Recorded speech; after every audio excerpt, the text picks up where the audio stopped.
Every cowboy carried this one bizarre item that could instantly tell if a rattlesnake was within striking distance while they slept. The item? You probably threw one away this week without realizing its life-saving secret. Picture sleeping outside for weeks at a time with nothing but stars overhead and dirt beneath your back. That was everyday life for cowboys moving cattle across the American frontier. These weren't weekend camping trips or fun adventures. This was work, and it meant adapting to a lifestyle that would make most people today break out in a cold sweat. Every single night brought a new bedroom. Cowboys couldn't just set up camp wherever looked pretty or convenient. The cattle decided where everyone slept, and cattle don't care about your comfort preferences. If the herd stopped near a rocky gulch filled with rattlesnakes, well, that's where you rolled out your bedding. If they settled next to a creek that attracted every predator within 10 miles, you made the best of it. The open plains offered zero hiding spots from wildlife. No cabin doors to lock, no walls to keep dangerous animals out, no bathroom to duck into when things got scary. Everything that crawled, slithered, or prowled at night had easy access to sleeping cowboys. Makes you appreciate your bedroom walls, right? Then there's the constant travel factor that made everything more dangerous. Every night meant learning a completely new environment in the dark. Cowboys couldn't develop familiarity with their surroundings like people who camp in the same spot repeatedly. Tonight's campsite might be sandy desert with hidden scorpions. Tomorrow's could be tall grass perfect for concealing snakes. The night after that might bring rocky terrain with caves full of who knows what. Smart cowboys learned to read their environment fast. They had to identify which plants provided cover for predators, where water sources attracted dangerous animals, and what types of ground offered the safest sleeping conditions. This wasn't academic knowledge, it was survival information that could mean the difference between waking up healthy or waking up with puncture wounds. Weather added another layer of complexity to this outdoor lifestyle. Rain meant finding higher ground to avoid flash floods, but higher ground often meant rockier terrain where snakes liked to hide. Hot days drove venomous creatures to seek shade under anything available, including a cowboy's gear or bedroll. Cold nights made snakes sluggish and less likely to rattle warnings, creating a different kind of danger. The psychological challenge was enormous too. Imagine trying to fall asleep knowing that deadly animals could approach from any direction. All city folks today get nervous about a spider in the bathroom, but cowboys had to mentally prepare for encounters with rattlesnakes, mountain lions, wolves, and bears on a nightly basis. But here's what's fascinating. Cowboys developed incredible instincts for staying alive in these conditions. They learned which sounds meant danger, and which were just normal nighttime noise. They could tell the difference between wind moving through grass and something crawling toward their bedroll. Their ears became finely tuned instruments for detecting threats in the darkness. The really experienced trail hands could assess a potential campsite in minutes. They knew which terrain features spelled trouble, and which offered relative safety. A slight depression in the ground might look comfortable for sleeping, but veterans recognized it as a natural pathway for animals moving to water sources at night. Cowboys also discovered that their daily activities affected nighttime safety. Where they hobbled horses, how they disposed of food scraps, where they stacked gear. Every decision influenced what kinds of visitors might show up after dark. Sloppy daytime habits could literally bite you at night. The constant exposure to nature's dangers created a breed of men who were incredibly alert and adaptable. They had to be. One careless night could end a career or a life. This wasn't paranoia, it was practical awareness based on real risks that modern people rarely face. And the weird part is that many cowboys actually grew to love this lifestyle despite its dangers. They developed an intimate connection with the natural world that desk workers could never understand. They could predict weather changes, identify animal tracks in poor light, and navigate by stars with remarkable accuracy. The trail taught lessons that couldn't be learned anywhere else. Cowboys discovered which animals were truly dangerous versus those that just looked scary. They learned that most wildlife preferred to avoid humans if given the chance, but they also understood that surprising an animal could trigger deadly defensive reactions. Living outdoors for months at a time forced cowboys to become amateur naturalists, weather predictors, and survival experts all rolled into one. They had to understand animal behavior, seasonal patterns, and environmental signs that city dwellers never notice. Well, all this outdoor sleeping and wildlife dodging created some pretty specific challenges. The biggest threat wasn't actually mountain lions or bears. It was something much smaller, much sneakier, and perfectly designed for nighttime encounters with unsuspecting humans. But before we dive into those slithering details, you need to understand exactly what cowboy camping really meant and why it put these tough riders in such vulnerable positions night after night. Cowboys had their own version of luxury hotels, except their ceiling was the entire sky and their walls were absolutely nothing. No tent flaps, no cabin doors, no fancy resort barriers between them and whatever was crawling around in the dark. This sleeping style became known as cowboy camping, and it's exactly what it sounds like, rolling out your bedding under the stars and hoping for the best. The whole setup was pretty simple. You'd throw down a canvas tarp or a thick blanket, roll out your bedding, and call it home for the night. That was it. No zippers to close, no stakes to hammer into the ground, no instruction manual required. Just you, your blanket, and whatever wildlife decided to wander by while you were dreaming about tomorrow's trail. Makes sense from a practical standpoint, right? Cowboys were constantly on the move with cattle herds, and setting up elaborate shelters every single night would have been a nightmare. Plus, they needed to be ready to jump up fast if the cattle got spooked or started wandering off. Hard to do that when you're tangled up inside a tent. But here's the thing about sleeping with zero barriers between you and nature. Nature doesn't exactly ask permission before dropping by for a visit. Every sound in the night was amplified. Every rustle in the grass could be wind, or it could be something with fangs checking out your sleeping arrangements. The trade-off for having an incredible view of the Milky Way was accepting that you were basically an open invitation for any curious critter in the area. Then there's the ground situation. Cowboys slept directly on whatever patch of earth they could find, with maybe a couple inches of padding if they were lucky. No air mattresses, no fancy sleeping pads, just hard ground, rocks and whatever was living underneath it all. Some nights the ground was soft dirt that felt almost comfortable. Other nights it was rocky terrain that left you feeling like you'd been in a boxing match by morning. The weather didn't care about your comfort level either. Rain meant you got wet, wind meant your blankets tried to fly away in the middle of the night. Cold snaps meant you woke up with frost on your face. But cowboys adapted because they had to. They learned to read the sky for weather changes and pick spots that offered at least some natural protection from the worst conditions. What's fascinating is that this bare-bones camping style actually gave cowboys some serious advantages. They could hear everything that was happening around them, approaching storms, restless cattle, or potential threats. No tent walls muffling important sounds that might mean the difference between a peaceful night and a disaster. They were completely connected to their environment, for better or worse. Cowboys also became experts at reading the ground before committing to a sleeping spot. Soft sand was great for comfort, but terrible if a sudden rainstorm turned it into a muddy mess. Rocky areas offered drainage, but came with their own problems, like snakes who loved hiding in all those crevices and gaps. Grassy spots seemed perfect until you realized that tall grass was basically a highway for all sorts of creatures that preferred to travel unseen. The gear was minimal but carefully chosen. A good canvas tarp could mean the difference between staying dry and spending the night soaked. Wool blankets were preferred because they stayed warm even when damp. Everything had to be tough enough to handle constant use and abuse, but light enough to pack up quickly when it was time to move. Well, here's something that might surprise you. This cowboy camping style never really died out. All modern hikers, especially the hardcore long-distance types, have adopted the same approach. They call it cowboy camping, or sometimes ground truthing, and they do it for many of the same reasons the original cowboys did. It's faster, lighter, and gives you an unfiltered connection to the outdoors.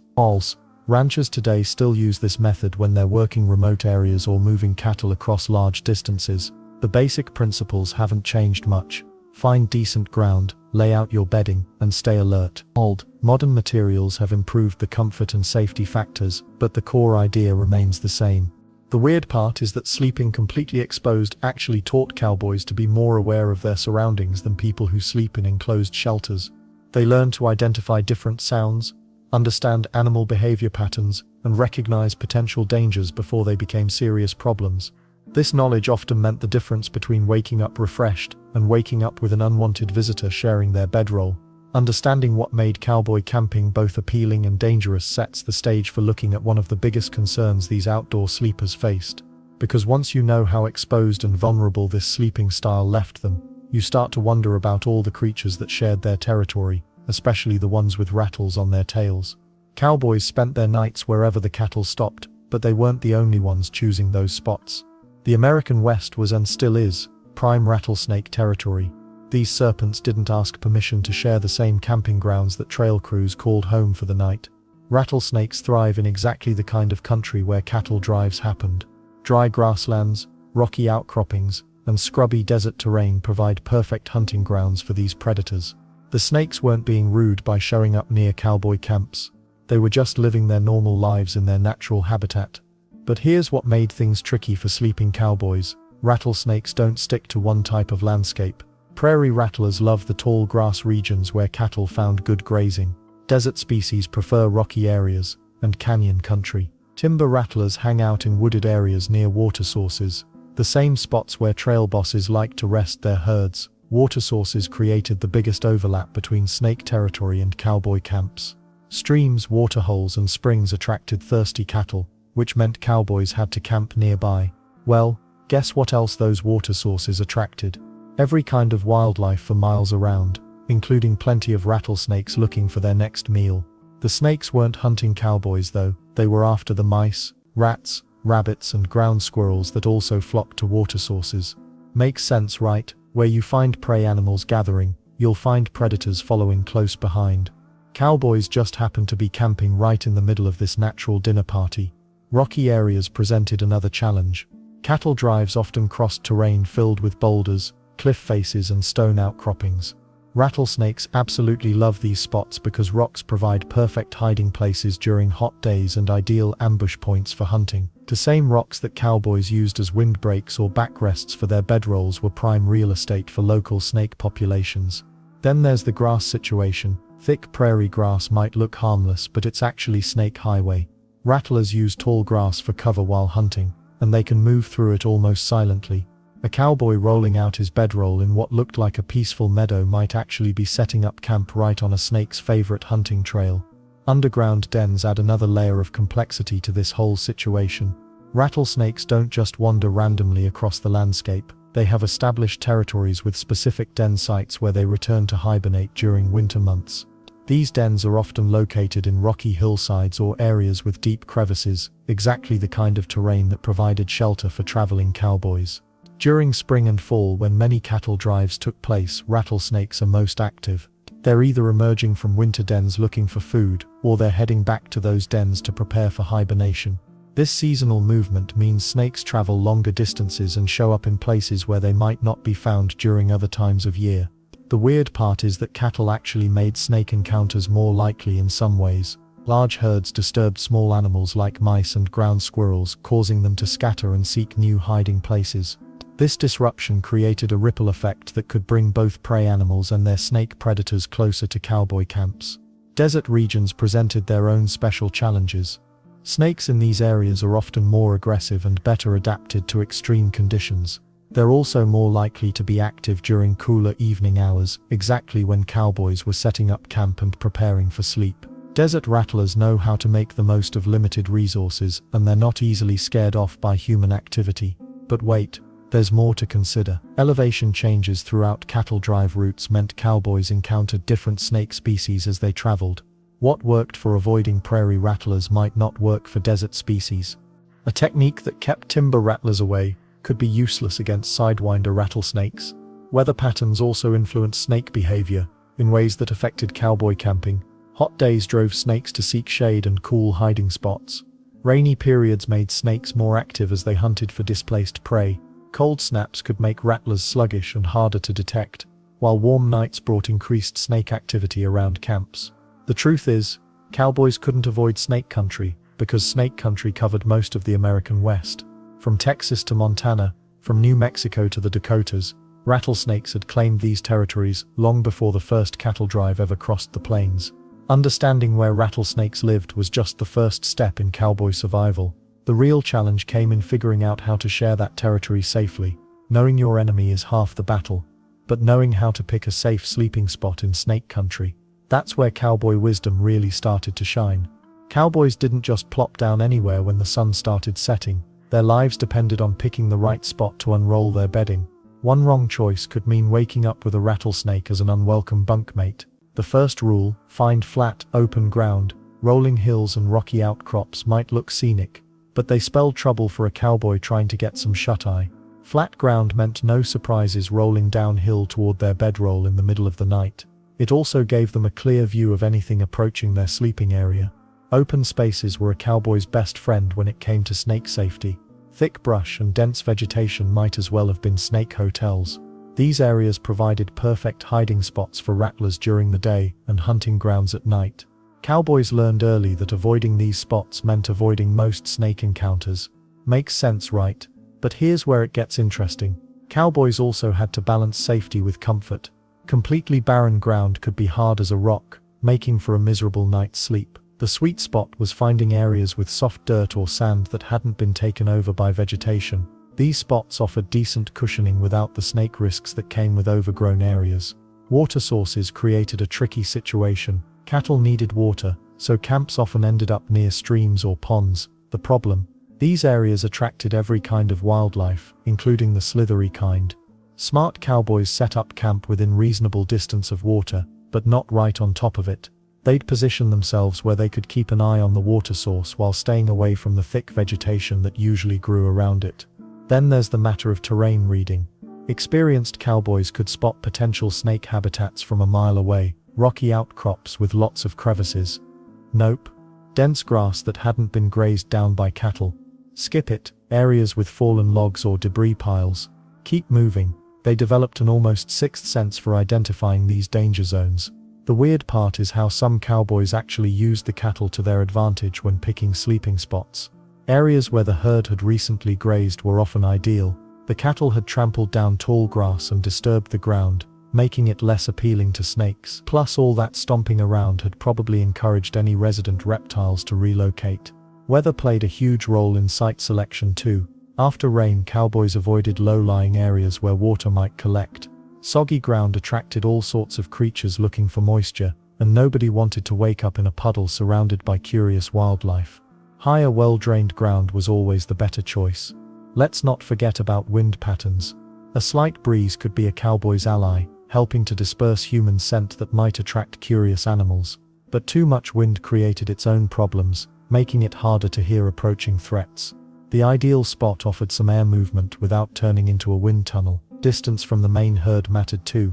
Too close and a cowboy risked getting trampled if the cattle spooked during the night. Too far away, and they lost the natural protection that came from being near the animals. Most experienced hands found that sweet spot about 50 yards from the herd's edge. Some cowboys developed personal rituals for testing potential sleeping spots. They'd walk the area slowly, feeling for loose rocks or uneven ground with their boots.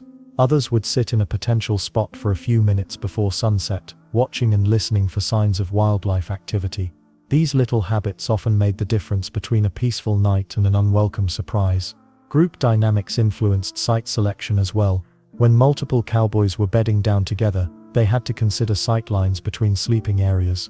Everyone wanted to be able to see their companions, without having their view blocked by rocks or vegetation. This mutual visibility system meant help was always within shouting distance. The most seasoned trail hands could evaluate a potential campsite in under 2 minutes. They'd scan for obvious hazards, check the ground firmness, note wind direction, and assess escape routes all in one quick survey.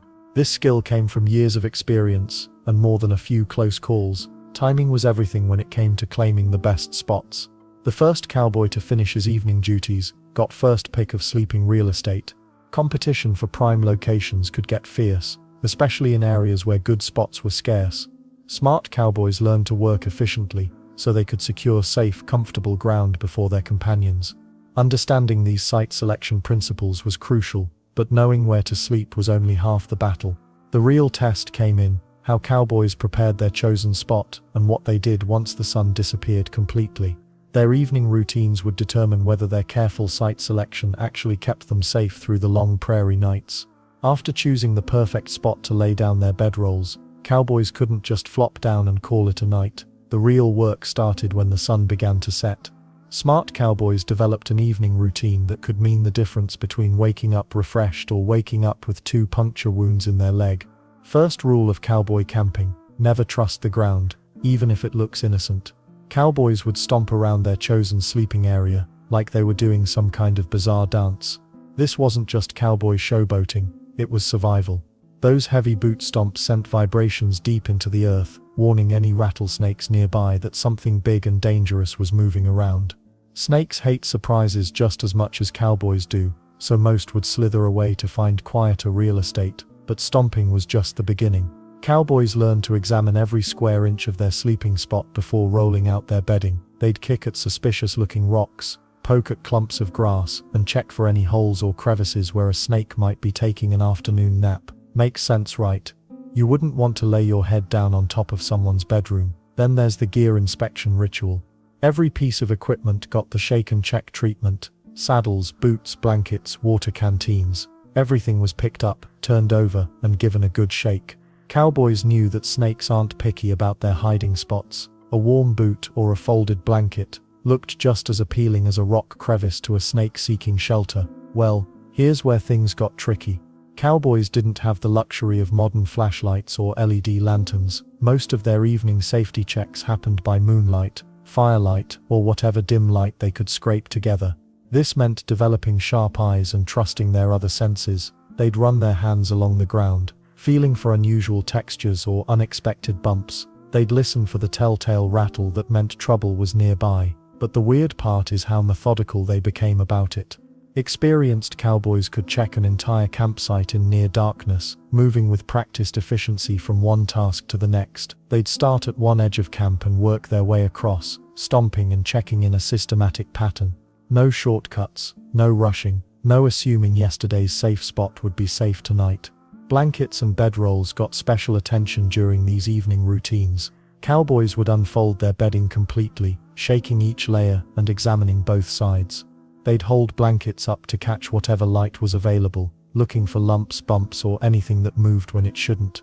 Some cowboys even developed the habit of snapping their blankets like they were hanging laundry, creating loud cracks that would startle any hidden creatures into revealing themselves. Let's not forget the importance of timing in all this. Cowboys learned that their evening safety routine worked best during that twilight hour, when they could still see reasonably well, but before full darkness made thorough inspections impossible. Rush the process in poor light, and you might miss something important. Wait too long, and you're fumbling around in the dark with potentially dangerous neighbors. And the smart cowboys, they made this routine a group effort. While one cowboy checked his bedding, another might be examining the surrounding area or tending to the fire. They'd call out warnings to each other. Found some tracks over here, or this log's got holes in it, sharing information that kept everyone safer. Teamwork wasn't just about moving cattle, it was about surviving the night. The most experienced cowboys developed their own personal variations on the evening routine. Some insisted on clearing a wider circle around their sleeping area. Others focused extra attention on checking their boots, knowing that snakes sometimes crawled inside footwear for warmth during cool nights. A few old-timers swore by walking the entire perimeter of camp before settling down, making one final inspection tour before calling it a day. Then there is the psychological side of these routines. Going through the same safety checks every night helped cowboys sleep better, knowing they'd done everything possible to avoid unwanted encounters. The routine became as natural as breathing: stomp, check, shake, examine, repeat. It gave them confidence that they could bed down safely in unfamiliar territory night after night. What made these evening routines so effective wasn't any single action, but the combination of multiple safety measures performed consistently. Cowboys who skipped steps or got lazy about their nightly inspections were the ones who ended up with scary stories to tell, if they were lucky enough to live through the experience. These careful evening preparations set the stage for the night ahead, but cowboys knew that staying safe required more than just checking the ground once. The real key was understanding why their simple actions worked so well at keeping dangerous wildlife at bay. Cowboys figured out something pretty clever about rattlesnakes without ever reading a science book. Snakes feel vibrations through their bodies, picking up movement from surprisingly far away. When a cowboy walked around camp stomping his boots, checking gear, or just going about his evening routine, those footsteps sent tiny earthquake signals through the ground.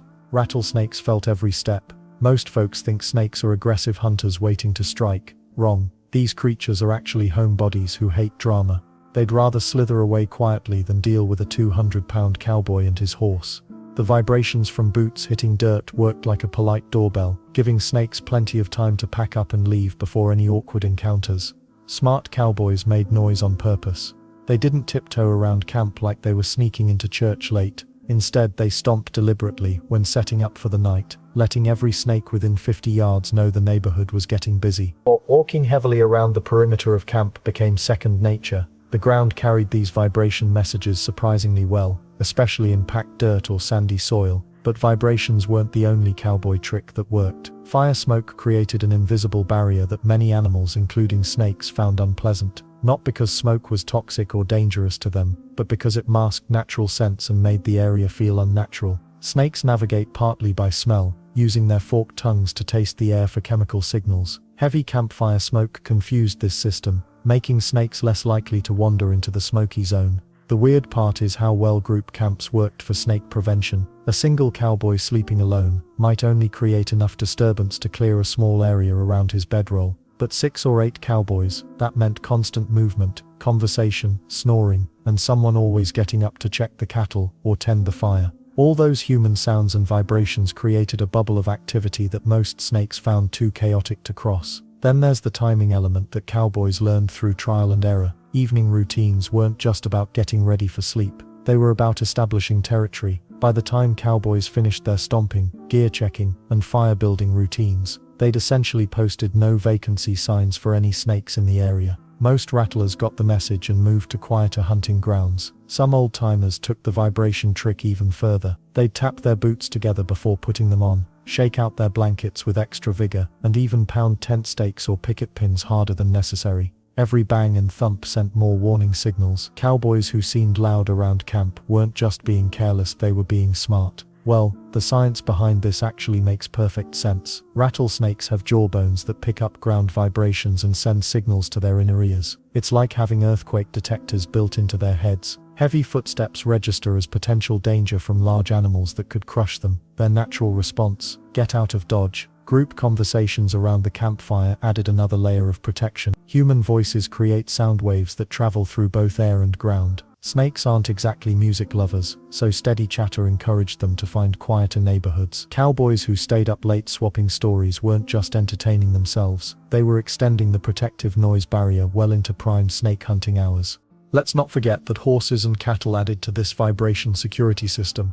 A horse shifting its weight, pawing the ground, or snorting created additional ground disturbance. Cattle moving nearby sent even bigger vibration signals.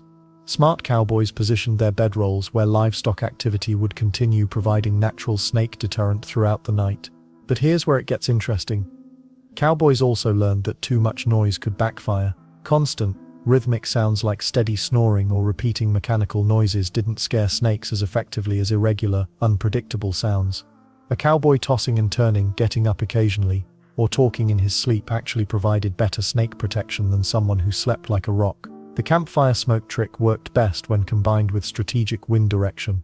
Cowboys paid attention to which way evening breezes blew and positioned their fires to send smoke across likely snake approach routes. They couldn't control the weather, but they could work with it. Smoke drifting toward rocky areas or thick brush extended the protective zone beyond just the immediate camp circle. Modern researchers have confirmed what cowboys knew instinctively: rattlesnakes avoid areas with high human activity, not because they're naturally afraid of people, but because vibrations and unfamiliar smells signal potential danger. The cowboy methods worked because they mimicked the natural warning systems that keep snakes away from large animals in the wild. These vibration and scent tricks formed the foundation of cowboy snake safety, but they weren't foolproof. Even the best evening routine couldn't guarantee a snake-free night, especially when morning brought new challenges as camp routines shifted from defense to daily preparation. Snakes generally want nothing to do with cowboys.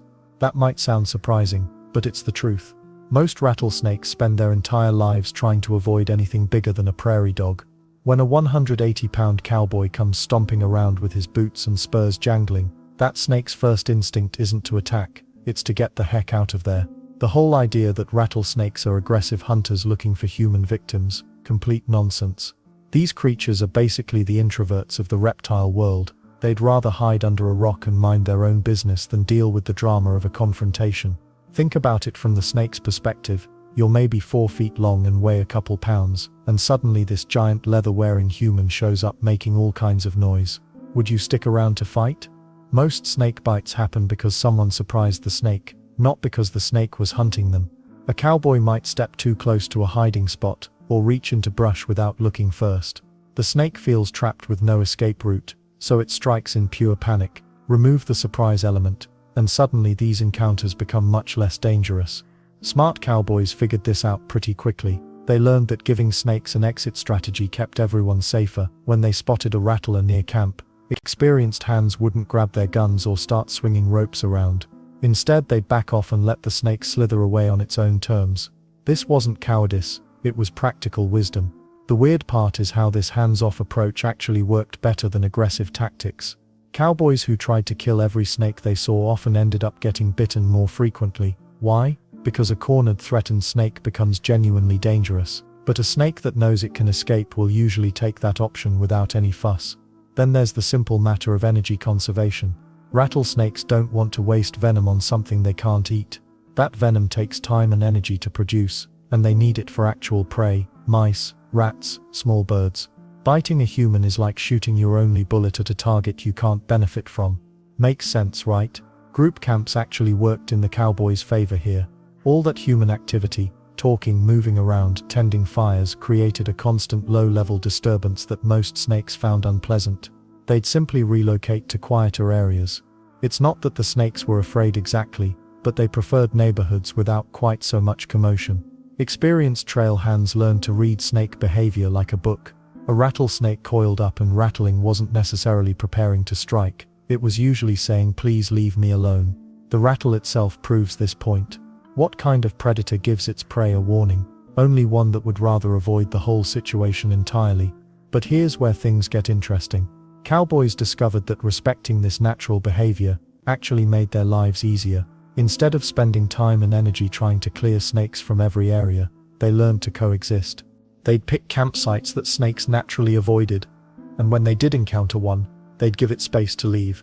Some old-timers even considered snakes beneficial neighbors. Rattlers ate the rodents that would otherwise get into food supplies or chew through gear. A few snakes around the area meant fewer mice and rats causing problems. It was like having a natural pest control service that asked for nothing in return, except to be left alone. The timing factor played a big role too. Snakes are most active during temperature transitions, early evening and dawn. Cowboys learned to be extra careful during these hours, but also recognized that midday encounters were less likely. A snake basking in afternoon heat was usually too sluggish to be much threat, and nighttime snakes were often just passing through. Weather influenced snake attitudes as well. During extremely hot spells, rattlers became more irritable and defensive. Cold snaps made them slow and less reactive. Cowboys who paid attention to these patterns could adjust their caution levels accordingly. Nature provided the clues, they just had to read them. The real breakthrough came when cowboys stopped thinking of snakes as enemies and started viewing them as neighbors with different schedules. This mindset shift changed everything. Instead of constant conflict, it became more like sharing space with someone who had different habits. You learn their routines, respect their boundaries, and everyone gets along fine. Smart cowboys also realized that killing snakes could backfire in unexpected ways. Dead snakes sometimes attracted scavengers, and the smell could linger around camp. Plus, other snakes might move into the vacant territory, and you never knew if the replacement would be as predictable as the original resident. This approach required patience and observation skills that separated seasoned hands from greenhorns. Learning to spot snake sign, understanding their preferred habitats, and recognizing their behavioral cues took time. But cowboys who mastered these skills found that snake encounters became routine rather than terrifying. Of course, all this peaceful coexistence worked better during daylight hours when visibility was good. Nighttime brought different challenges entirely, especially when snakes became more active and harder to spot. When the sun starts dipping below the horizon and those blazing desert temperatures finally cool down, rattlesnakes wake up from their lazy afternoon naps. They've been hiding under rocks, in burrows, or tucked away in whatever shade they could find all day long. But now it's time to hunt. This timing created a real problem for cowboys trying to get some sleep. Just as the trail hands were rolling out their bedding and settling in for the night, rattlesnakes were beginning their evening patrol. Talk about bad timing, right? The snakes weren't being rude on purpose, they were just following their natural schedule. Hot desert days force cold-blooded creatures to stay hidden until temperatures drop to something more comfortable. Well, here's where things get interesting. Rattlesnakes don't just hunt in one spot and call it a night. They travel. They slither across open ground, following scent trails left by mice, rats, and other small prey. A snake might cross several hundred yards of open territory during a single hunting trip, and that open territory often included cowboy camps. During daylight hours, a cowboy could spot a rattlesnake from a decent distance and give it plenty of room. The bright sun made everything visible, and snakes usually stayed put in their hiding spots anyway. But nighttime hunting changed the whole game. Cowboys sleeping on the ground became temporary obstacles in the snakes' travel routes. Then there's the camouflage problem that worked both ways. A rolled-up bedroll sitting on sandy ground looked remarkably similar to a large log or rock formation from a snake's perspective. Snakes often used logs and rocks as reference points while traveling, sometimes even crawling over or around them. A sleeping cowboy wrapped in a dark blanket could easily be mistaken for just another piece of landscape. The weird part is that rattlesnakes actually have pretty poor eyesight in the traditional sense. They rely heavily on those heat-sensing pits near their faces to locate warm-blooded prey and threats. A sleeping human generates a lot of body heat, which creates a confusing signal for a hunting snake. The heat signature is way too big to be prey, but it's also not moving around like an active threat. Early morning hours brought even more snake activity. Right before sunrise, when the air is coolest and small mammals are most active, rattlesnakes make their final hunting push of the night. Cowboys who were early risers often encountered snakes during this pre-dawn period. Many experienced trail hands learned to stay put in their bedrolls until full daylight, partly to avoid stepping on a snake in dim morning light. But here's something most people don't realize about nighttime snake encounters. The snakes usually detected the cowboys long before the cowboys knew snakes were around. Those vibrations we talked about earlier, they work both ways. A snake's belly picks up ground vibrations incredibly well, and a sleeping human creates subtle movements and vibrations throughout the night. Breathing, shifting positions, even a heartbeat can send tiny vibrations through the ground. Smart snakes typically changed course when they detected these human vibrations. They'd go around the camp rather than through it. The problems arose when cowboys set up camp in natural travel corridors that snakes used regularly, like areas between water sources and hunting grounds. Sometimes a snake's need to reach water or return to its den overrode its desire to avoid humans. Cowboys learned to read the timing patterns pretty quickly. Full moon nights meant better visibility, but also more snake movement, since the snakes could navigate more easily. Cloudy, dark nights usually meant less snake activity overall, but any encounters were more dangerous because nobody could see what was happening. The rattling behavior changed at night too. During the day, a surprised rattlesnake would usually rattle loudly and aggressively to warn off threats. At night, many snakes became more subtle with their warnings. A snake focused on hunting might give just a few quick rattles before trying to escape quietly. Cowboys had to develop better listening skills and learn to distinguish between different types of nighttime sounds. Weather played a huge role in predicting snake activity levels. Hot, humid nights brought out more snakes than cool, dry evenings. After a rainstorm, when the ground was soft and scent trails were strong, snake movement increased dramatically. Cowboys started paying attention to these patterns and adjusting their sleep routines accordingly. Some old-timers claimed they could predict snake encounters based on how their horses behaved at dusk. Restless horses often meant active wildlife in the area. Whether this was true or just cowboy superstition, many trail hands took these signs seriously. The reality of sharing the night with hunting rattlesnakes meant cowboys couldn't just flop down anywhere and hope for the best. They needed strategies that worked specifically during those active nighttime hours, which brings us to the question every cowboy had to answer. How do you create a sleeping setup that protects you from a creature that's naturally active exactly when you're trying to rest? When you're sleeping on hard ground with nothing but fabric between you and whatever's crawling around at night, every layer counts. Cowboys didn't have fancy camping gear or high-tech sleeping bags. What they had was simple but surprisingly effective: the trusty bedroll. A cowboy's bedroll wasn't just a blanket thrown on the dirt. These things were engineered for survival, even if cowboys didn't think of it that way. The basic setup started with a heavy canvas tarp, usually waterproofed with whatever they could get their hands on. Duck canvas was the gold standard, thick enough to stop thorns, tough enough to last months of abuse, and crucially dense enough that a snake's fangs couldn't punch through easily. Then came the layers. Most cowboys used wool blankets, sometimes 2 or 3 depending on the season and how much their horse could carry. Wool stays warm even when wet, but here's the kicker: it's also thick and fibrous. Snake fangs are designed to penetrate skin, not multiple layers of tightly woven wool. The combination created a barrier that would make any rattlesnake think twice. But the real genius was in how the whole thing was constructed. A proper bedroll didn't just lay flat on the ground like some modern sleeping bags. Cowboys would fold the canvas tarp so it wrapped around the sides, creating a little cocoon. This raised them off the ground by a couple crucial inches. Doesn't sound like much, Well, those few inches meant the difference between a snake slithering right next to your body and having to actually climb up to reach you. And snakes, despite what horror movies might tell you, are pretty lazy when it comes to climbing unnecessary obstacles. They're looking for easy prey or a convenient hiding spot, not trying to scale Mount Cowboy to bite someone who's already making noise and vibrations. The canvas bottom served another purpose most people don't think about: ground moisture. Insects and yes, small creatures like baby rattlers couldn't easily work their way up through the thick material. Some cowboys even doubled up the bottom layer, using an extra piece of canvas or oilcloth underneath everything else. Let's not forget the daily ritual that kept these bedrolls effective.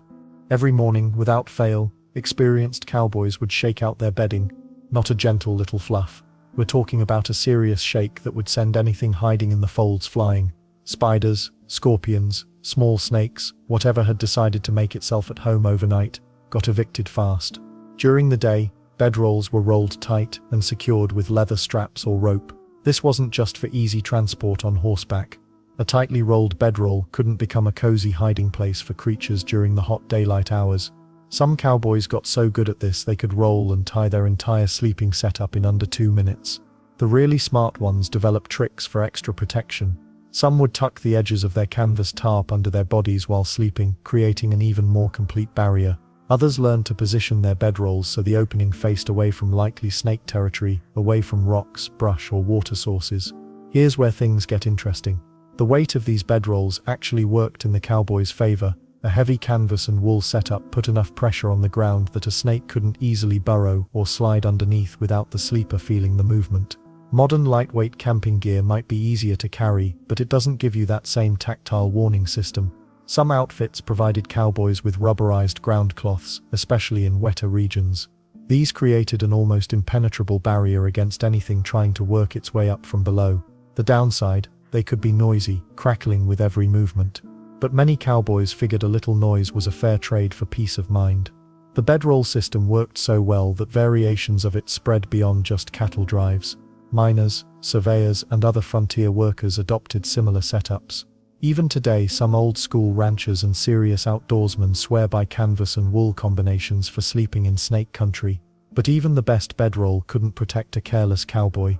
The key was treating the bedroll as part of a complete system, checking the ground before setting it down, maintaining the fabric, and never getting sloppy about the morning shakeout routine. Cowboys learned that their bedroll was often their most important piece of gear after their horse and saddle. It meant the difference between waking up refreshed and ready for another day of driving cattle, or waking up with an unwanted visitor sharing their sleeping space. The thick layers and smart design gave them confidence to sleep soundly, even knowing that rattlesnakes might be hunting in the darkness just feet away. Of course, no bedroll was foolproof. There were still plenty of ways a determined snake could find its way to a sleeping cowboy, especially if someone got careless about where they made camp in the first place. A crackling campfire wasn't just about staying warm or cooking beans. For cowboys sleeping under the open sky, that dancing flame was their best defense against unwanted nighttime visitors, especially the kind that rattled their tails before saying hello. Fire creates what experts call a zone of exclusion. Most animals, including rattlesnakes, naturally avoid bright light and the unpredictable movements of flames. Snakes rely heavily on their heat-sensing abilities to hunt, but a campfire throws off their thermal detection system. The intense heat from burning wood masks the subtle body heat signatures they use to track prey. Makes sense, right? Cowboys figured this out through trial and error, not science books. They noticed fewer snake encounters when camps were built around a good fire pit. The warmth also kept them comfortable during those cold desert nights when temperatures could drop 40 degrees from daytime highs. But there's more to the fire trick than just scaring snakes away. The circular arrangement of bedrolls around a campfire wasn't accidental. Cowboys positioned themselves so everyone stayed within the fire's protective glow while maintaining clear sightlines in all directions.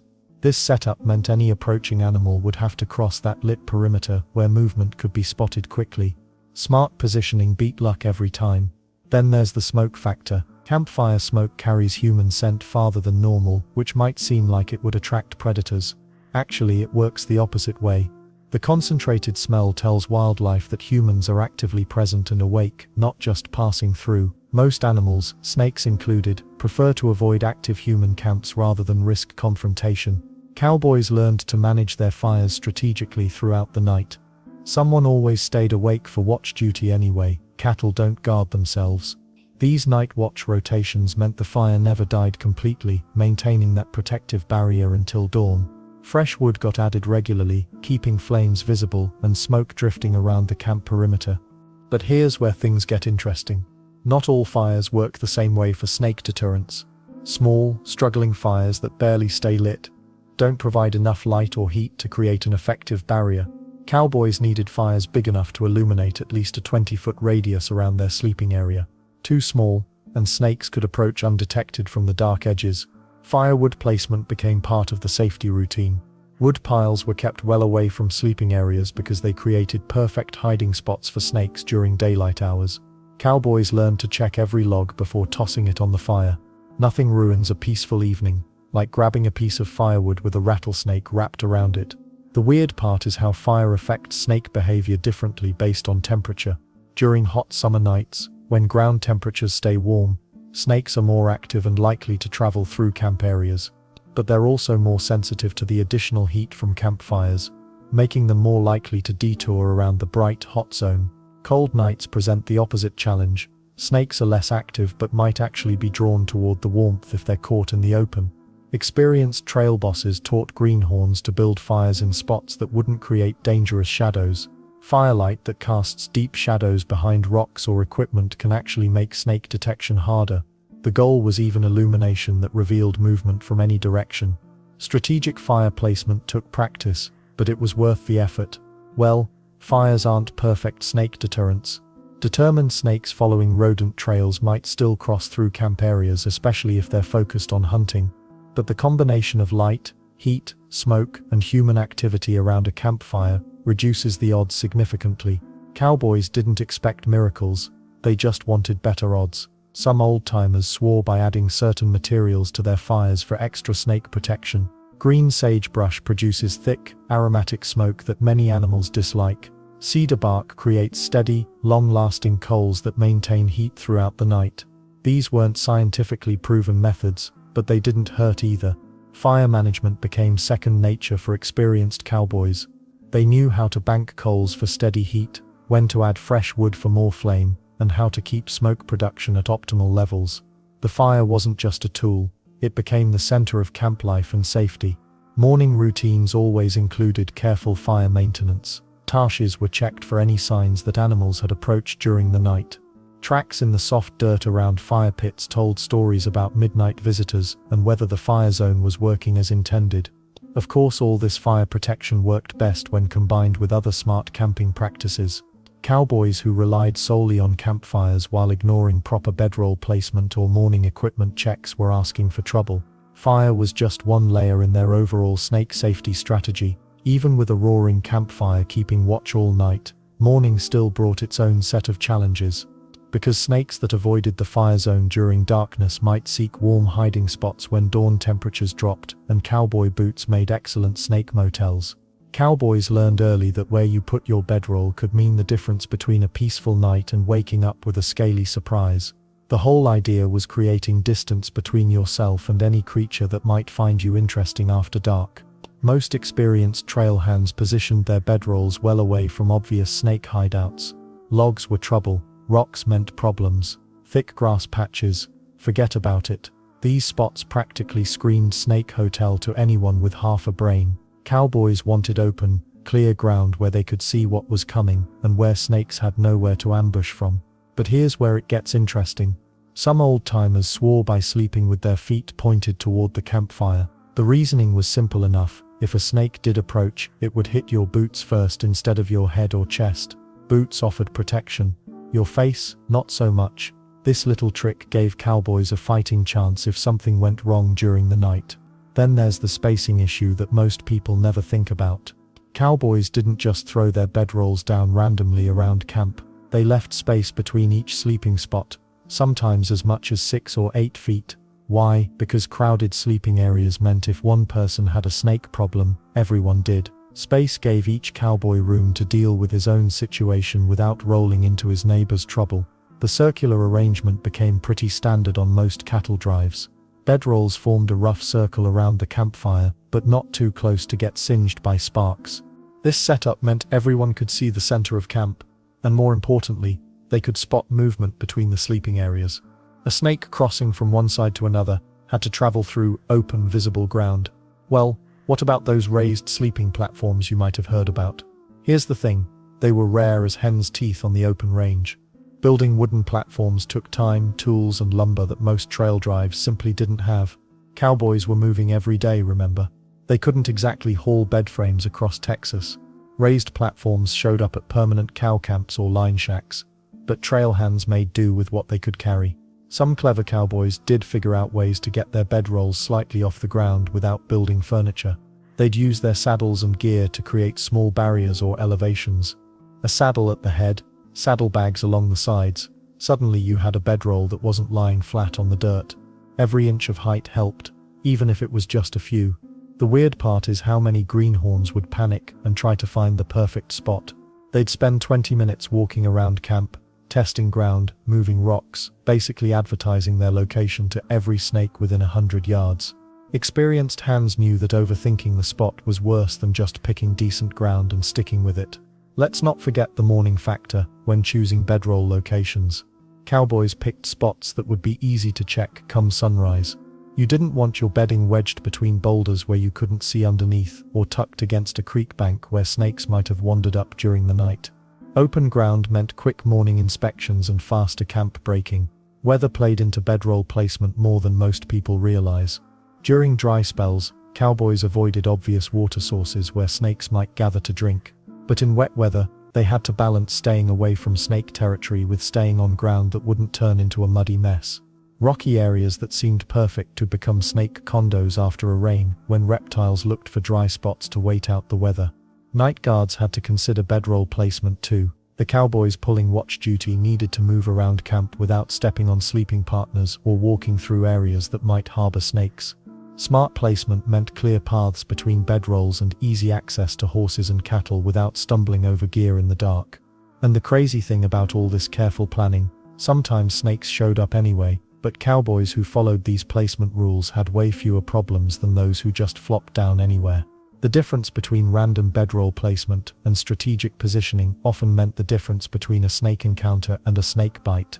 Most trail bosses made sure their crew understood these basics before heading out on long drives. New hands learned quick that bedroll placement wasn't just about comfort, it was about survival. A cowboy who couldn't figure out safe sleeping spots wouldn't last long on the trail. The best cowboys developed an eye for good bedroll ground almost instantly. They could ride into a new area and spot the safest sleeping locations while everyone else was still looking around confused. This skill came from experience, sure, but also from understanding that small decisions about where you put your head down could have big consequences when morning came. Speaking of mornings, even the best bedroll placement meant nothing if you didn't follow through with proper wake-up procedures. Morning on the frontier wasn't exactly like waking up in your cozy bedroom.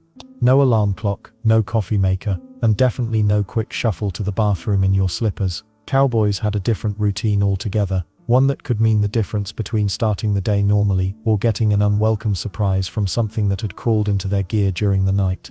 The first rule every experienced cowboy learned was simple: never trust anything you couldn't see.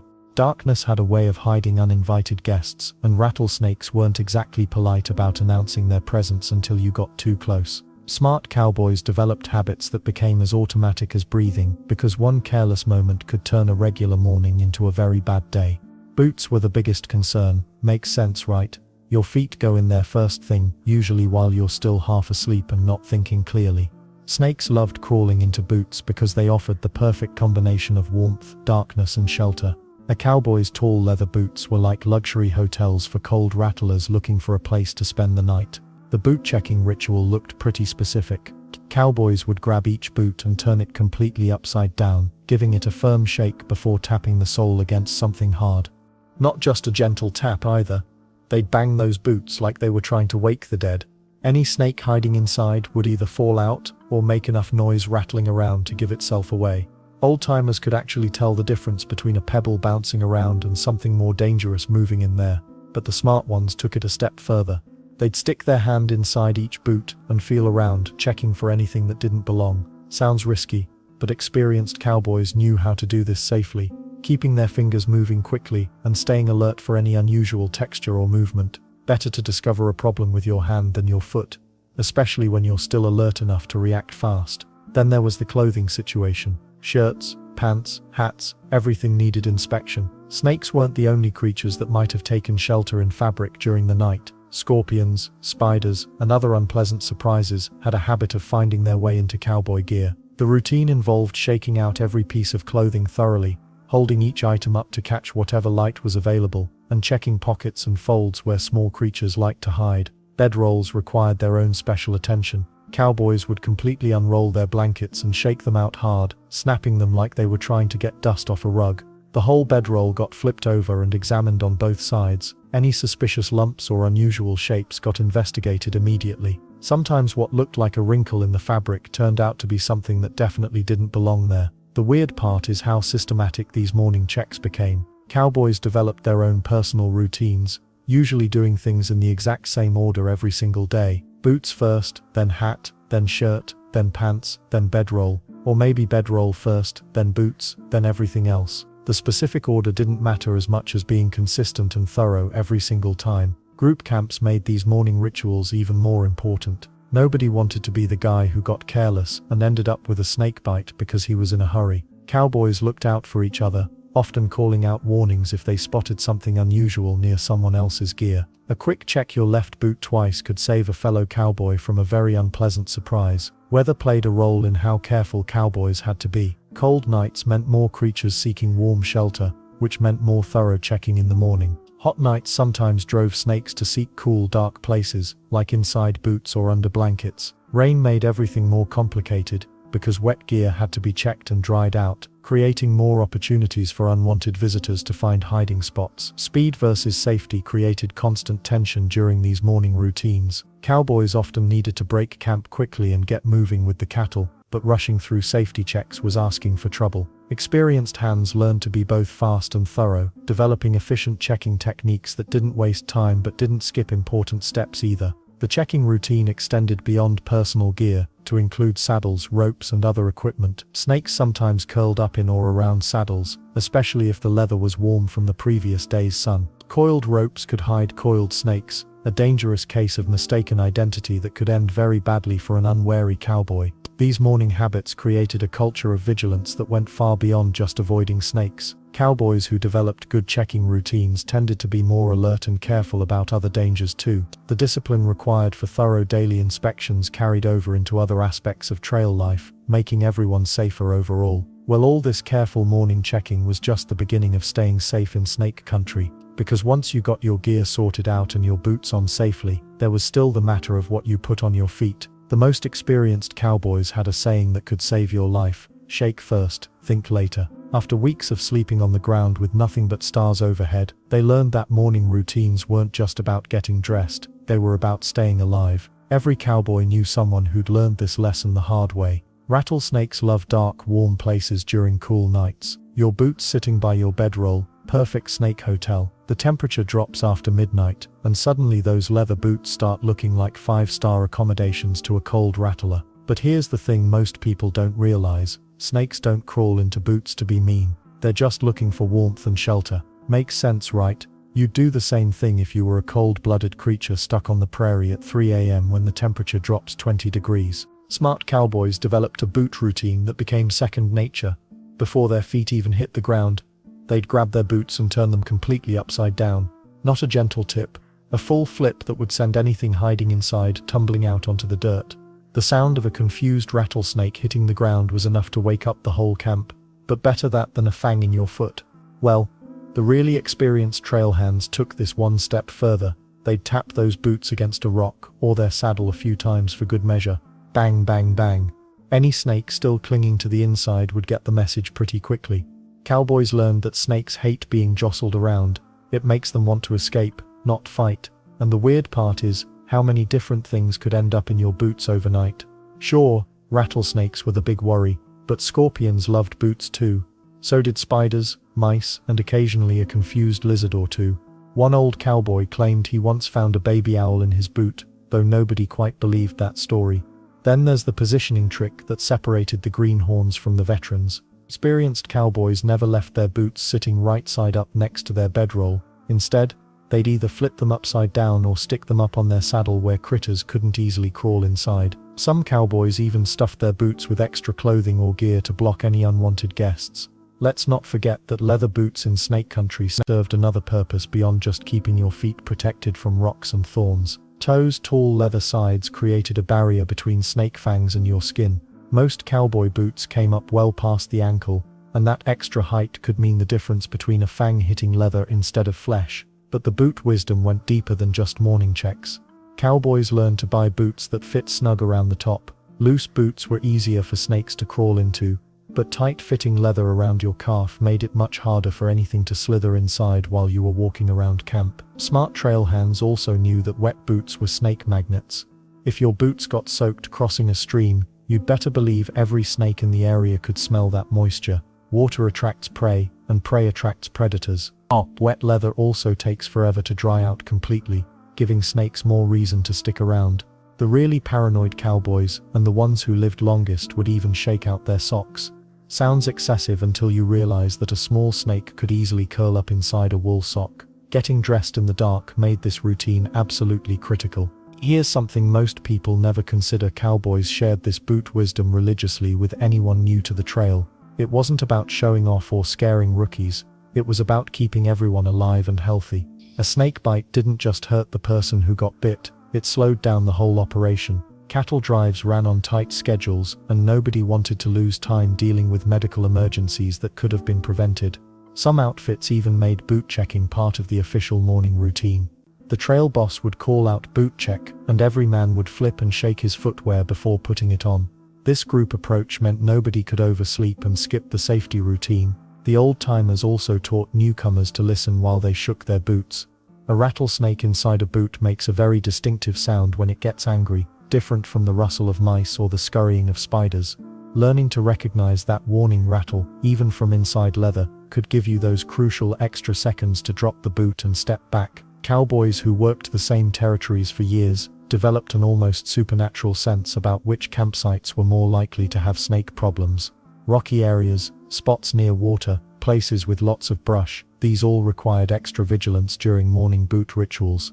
This attention to footwear was just the beginning of a cowboy's daily safety routine. Once those boots were safely on their feet, experienced trail hands had dozens of other tricks for keeping their gear snake-free throughout the day. Cowboys weren't exactly gearheads, but they weren't stupid either. When you're sleeping on the ground night after night with rattlesnakes as potential bunkmates, you figure out ways to protect yourself.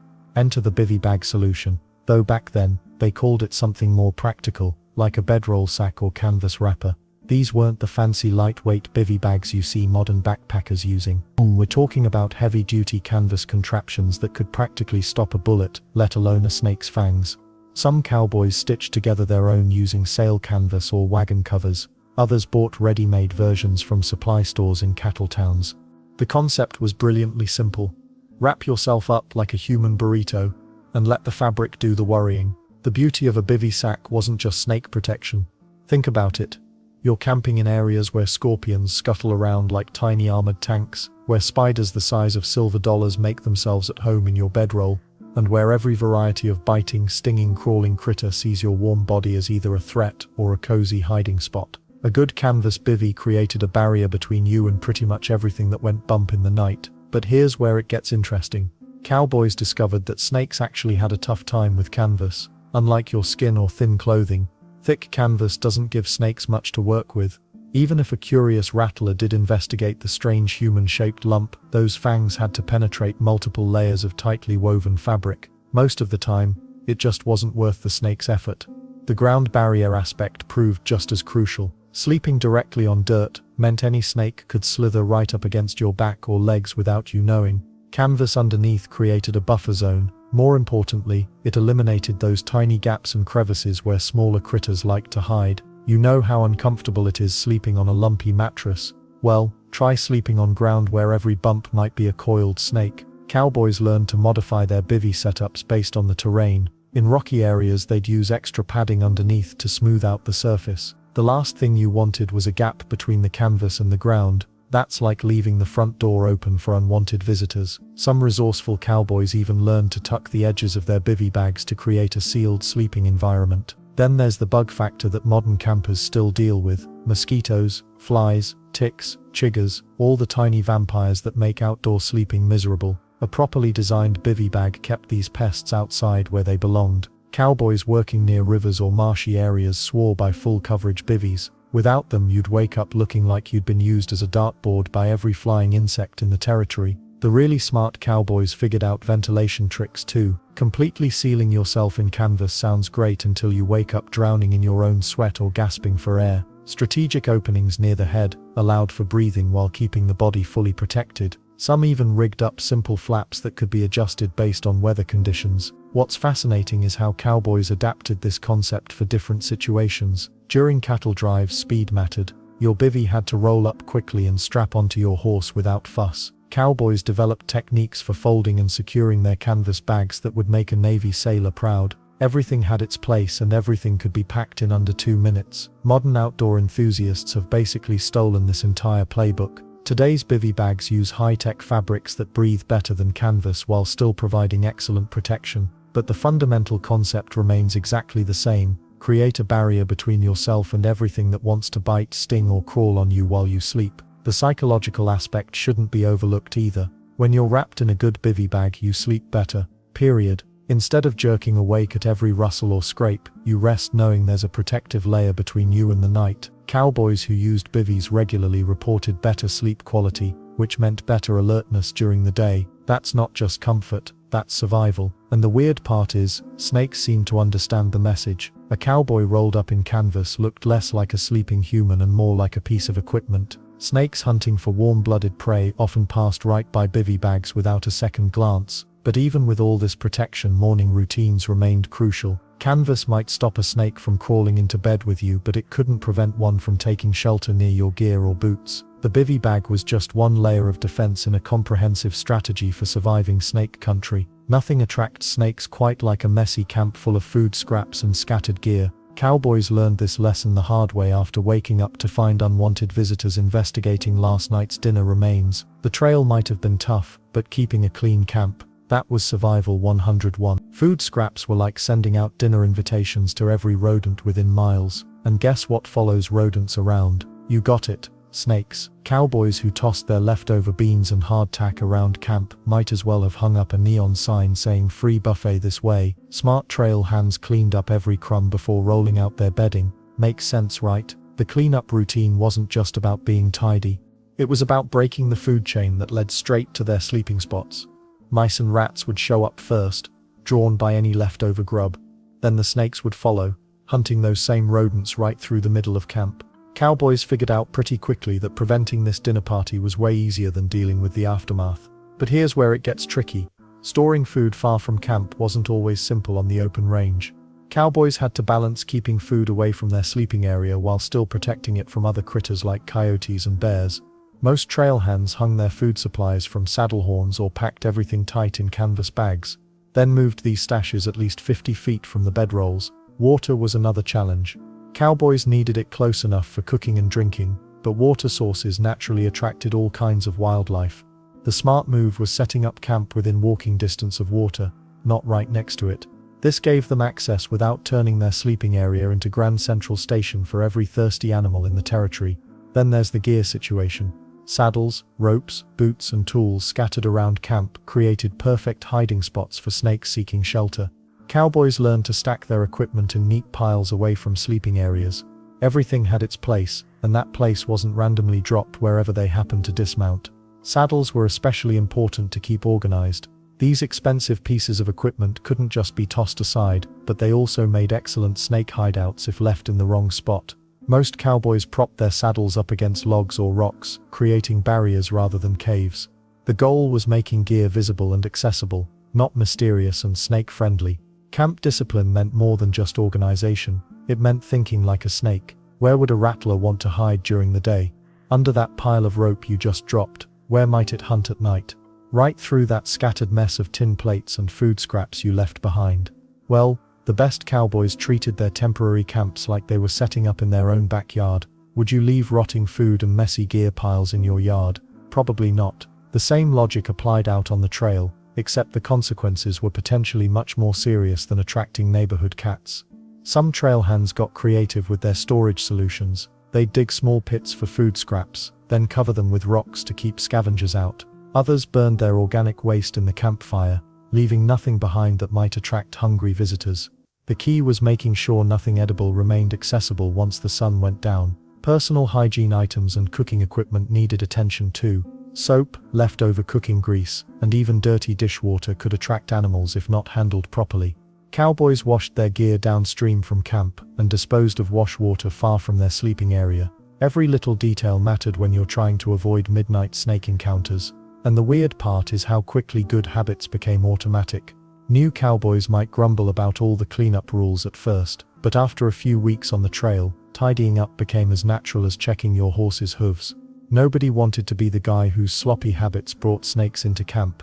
The most experienced trail hands could break down and clean a camp in minutes, leaving almost no trace they'd been there. This wasn't just about being respectful to the land, though cowboys did care about that. It was about survival and setting up the next cowboys who might use the same spot. Smart camp management also meant thinking ahead to the next group.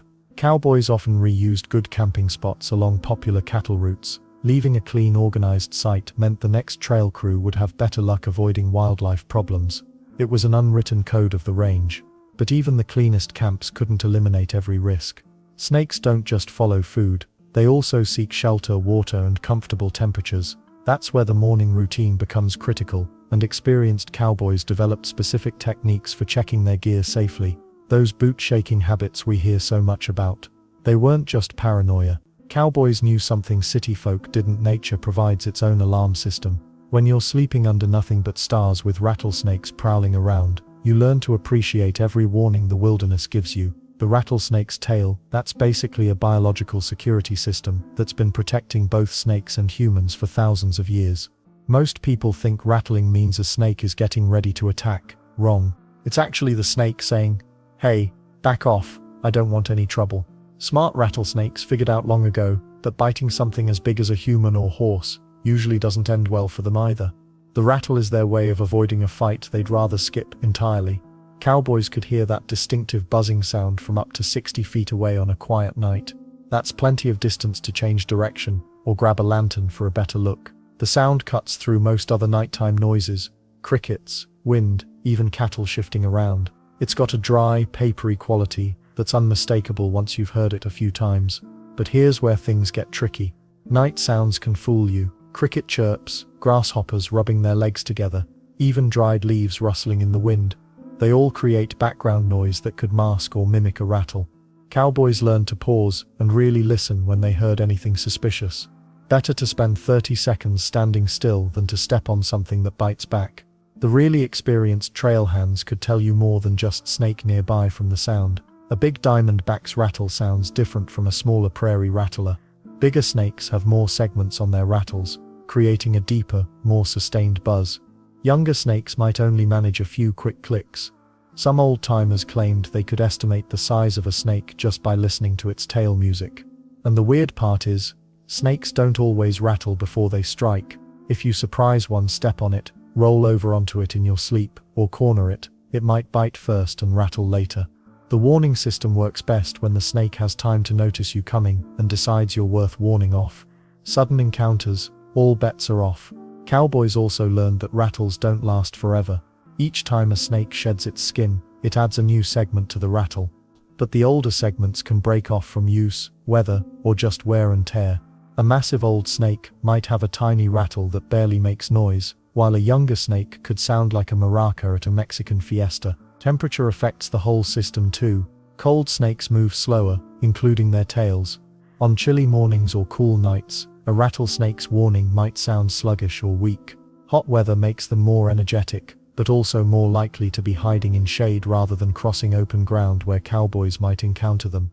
Then there's the psychological game. Once you've heard a rattlesnake's warning, you never forget it. Cowboys would sometimes freeze at the sound of insects or wind because their brains were wired to treat any similar noise as potential danger. Better safe than sorry when the alternative is a painful bite and possible death miles from the nearest doctor. Smart cowboys used this knowledge to their advantage. They'd stomp their feet or tap walking sticks on the ground before approaching areas where snakes might hide. The vibrations would often trigger that warning rattle, letting them know to find an alternate route. No rattle, probably safe to proceed, but still worth moving carefully. Group camps had advantages here. More people moving around created more vibrations and noise, giving snakes plenty of advance warning that humans were nearby. Solo cowboys had to be extra careful, since they couldn't count on their partners to accidentally warn off wildlife. Some clever trail hands even learned to mimic a rattlesnake sound by shaking dried beans or pebbles in a tin can. Not to fool people, but to test how their horses and cattle reacted to the noise. Animals that had encountered rattlesnakes before would perk up their ears and become alert. Fresh animals might ignore it completely, telling the cowboy he was in relatively snake-free territory. Weather patterns influenced rattling behavior too. Before storms, when air pressure drops, snakes often become more active and more likely to rattle at disturbances. Cowboys noticed these patterns and adjusted their caution levels accordingly. The rattle system isn't perfect, but it saved countless lives over the centuries. Cowboys respected it as part of nature's way of keeping different species from unnecessary conflict. They learned to listen, pause, and give rattlesnakes the space they were asking for. But what happened when the warning system failed? When cowboys encountered snakes without getting that helpful advance notice? That's where cowboy wisdom really had to kick in, and their responses reveal just how practical these men had to be about sharing space with deadly neighbors. When a cowboy spotted a rattlesnake near camp, panic wasn't part of the equation. These men had seen enough wildlife to know that screaming and running around like a headless chicken would only make things worse. The typical response was surprisingly calm and calculated. Most experienced cowboys followed one golden rule: leave the snake alone. Sounds simple, right? Well, it was. Rattlesnakes weren't looking for trouble any more than the cowboys were. The snake was probably just passing through, or hunting for mice that might be attracted to food scraps around camp. Cowboys understood that a snake minding its own business was far less dangerous than a snake that felt cornered or threatened. But what happened when a snake decided to coil up right next to someone's bedroll? That's when things got interesting. The first move was always to alert everyone else in camp without startling the snake. Cowboys developed a kind of quiet communication system, a low whistle or a calm heads up, that meant danger without creating chaos. Nobody wanted to be the guy who caused a snake to strike by yelling and waving his arms around like a maniac. Then there's the gentle encouragement method. Some cowboys became experts at snake diplomacy. They'd find a long stick, usually a piece of firewood or a spare tent pole, and gently prod the snake to encourage it to move along. The key word here is gently. This wasn't about poking or jabbing the snake into submission. It was more like tapping someone on the shoulder to get their attention, except that someone had fangs and a serious attitude problem. The weird part is how patient these tough cowboys could be with snakes. Men who would wrestle a bull to the ground would spend 20 minutes carefully coaxing a rattlesnake to slither away from camp. They knew that rushing the process could turn a manageable situation into a medical emergency. Killing snakes was considered a last resort, and many old-timers thought it brought bad luck. This wasn't just superstition talking, it was practical wisdom. Dead snakes didn't help control the rodent population that attracted more snakes in the first place. Plus, a wounded snake was infinitely more dangerous than a healthy one that just wanted to be left alone. Cowboys also knew that where there was one snake, there might be others nearby. Making a big commotion could attract unwanted attention from the deceased snake's relatives. Group communication was everything during snake encounters. The cowboy who spotted the snake became the temporary camp coordinator, quietly directing others on where to step and how to move their gear. Everyone else froze in place until they got the all clear. This wasn't the time for heroics or showing off. Even the most experienced snake handler could make a mistake if he got cocky. Some cowboys developed an almost supernatural ability to read snake behavior. They could tell if a snake was just resting, actively hunting, or feeling defensive based on its posture and movement patterns. A relaxed snake moved differently than an agitated one. The rattle itself told a story. Slow and steady meant the snake was giving a polite warning, while rapid rattling meant the snake was seriously considering its options for self-defense. What about those times when gentle encouragement didn't work? Cowboys had backup plans. Sometimes they'd use 2 sticks to carefully lift the snake and relocate it farther from camp. This required steady nerves and good coordination, but it usually worked without anyone getting hurt. The snake got to live another day, and the cowboys got their sleeping area back. But here's something that might surprise you. Many cowboys actually respected snakes for their role in keeping camps cleaner. Snakes ate the mice and rats that would otherwise get into food supplies and spread disease. A snake passing through camp meant fewer rodents chewing through leather gear and contaminating food stores. Smart cowboys recognized this natural pest control service, even if they didn't want rattlesnakes as bunkmates. Then there were the teaching moments. Experienced cowboys used snake encounters to educate the younger or less experienced members of the group. They'd point out what the snake was doing, why it was behaving that way, and how to predict what it might do next. These impromptu nature lessons could save lives down the trail when someone encountered a snake alone. The most important lesson was sharing information after any encounter. Cowboys would discuss what happened, what worked, and what could have been done differently. They'd note the time of day, weather conditions, and location of the encounter. This collective knowledge helped everyone stay safer during future encounters. Every snake story became part of the group's survival database. Well, that's assuming anyone was paying attention instead of just bragging about how brave they were. Because the real test of cowboy snake wisdom wasn't just surviving one encounter, it was preventing dangerous situations from happening in the first place through smart camping habits and constant awareness. The Old West wasn't just about gunfights and cattle drives, it was also home to some of the strangest beliefs you've ever heard. Cowboys developed an entire mythology around snakes that would make modern scientists shake their heads in disbelief. But here's the thing. These superstitions weren't just campfire entertainment. They shaped how generations of cowboys approached their nighttime routines. Take the horsehair trick, for instance. Old-timers swore that sprinkling horsehair around your bedroll created an invisible barrier that no snake would dare cross. The theory went that snakes couldn't slither over the coarse hair because it irritated their bellies. Cowboys would carefully collect tail and mane hair from their horses, creating neat circles around their sleeping spots like some kind of frontier magic ritual.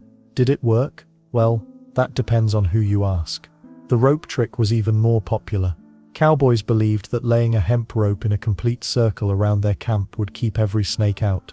The rougher the rope, the better. Some claimed snakes couldn't cross it because the fibers tickled their scales.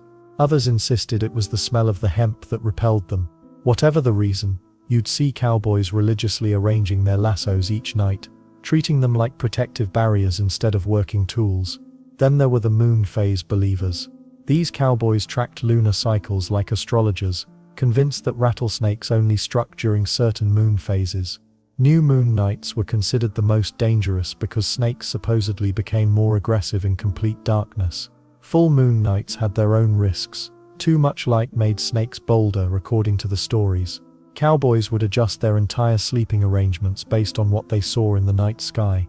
Weather superstitions ran just as deep. Many believed that snakes never bit before a thunderstorm because they could sense the electrical changes in the air. Others claimed that morning dew prevented snake bites entirely, something about the moisture affecting their venom glands. These beliefs led to some pretty specific camping rituals, like refusing to sleep during dry spells or insisting on staying up until dew formed on the grass. Some of the wildest stories involved snake behavior that defied all logic. Cowboys passed down tales of rattlesnakes that could jump their full body length to attack sleeping victims. Others insisted that mother snakes would swallow their babies when threatened, then spit them out later to seek revenge on whoever disturbed the nest. These stories grew more elaborate with each telling, often featuring snakes with supernatural abilities and human-like intelligence. But the really entertaining part was how these myths spread. A greenhorn cowboy might arrive at camp having heard that snakes were attracted to the color red, so he'd throw away his red bandana and refuse to sleep near anyone wearing red clothing. Another might insist that whistling after dark called snakes from miles around, leading to eerily quiet camps where nobody dared make a sound. The salt circle believers were particularly dedicated to their craft. They'd carry precious salt in their saddlebags, carefully pouring white lines around their bedrolls each night. Salt was expensive and practical for preserving food, but these cowboys sacrificed their supply for protection that existed only in their minds. The ritual became so ingrained that some couldn't sleep without it, even in areas where snakes were practically non-existent. Lucky charms played their part too. Rattlesnake rattles weren't just trophies, they were protective talismans.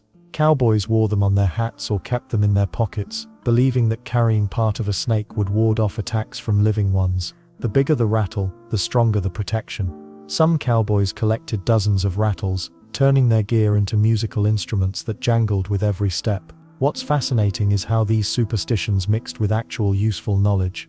A cowboy might follow the scientifically sound practice of checking his boots each morning, then immediately perform a completely useless ritual like spitting 3 times to ensure no snake had cursed his footwear during the night. Logic and superstition lived side by side in the cowboy mind, creating safety routines that were part practical wisdom and part elaborate theater. The stories served another purpose beyond protection. They were entertainment and education rolled into one. Around the campfire, experienced cowboys would terrify newcomers with tales of phantom snakes and cursed camps, but hidden within the exaggeration were real warnings about genuine dangers. A story about a snake that could smell fear from a mile away might sound ridiculous, but it taught young cowboys to stay calm during encounters. These beliefs didn't disappear when the cattle drives ended. Ranch hands and modern cowboys still share some of these stories, though most now treat them as amusing folklore rather than survival gospel. The human need to control dangerous situations through ritual and belief remains as strong as ever.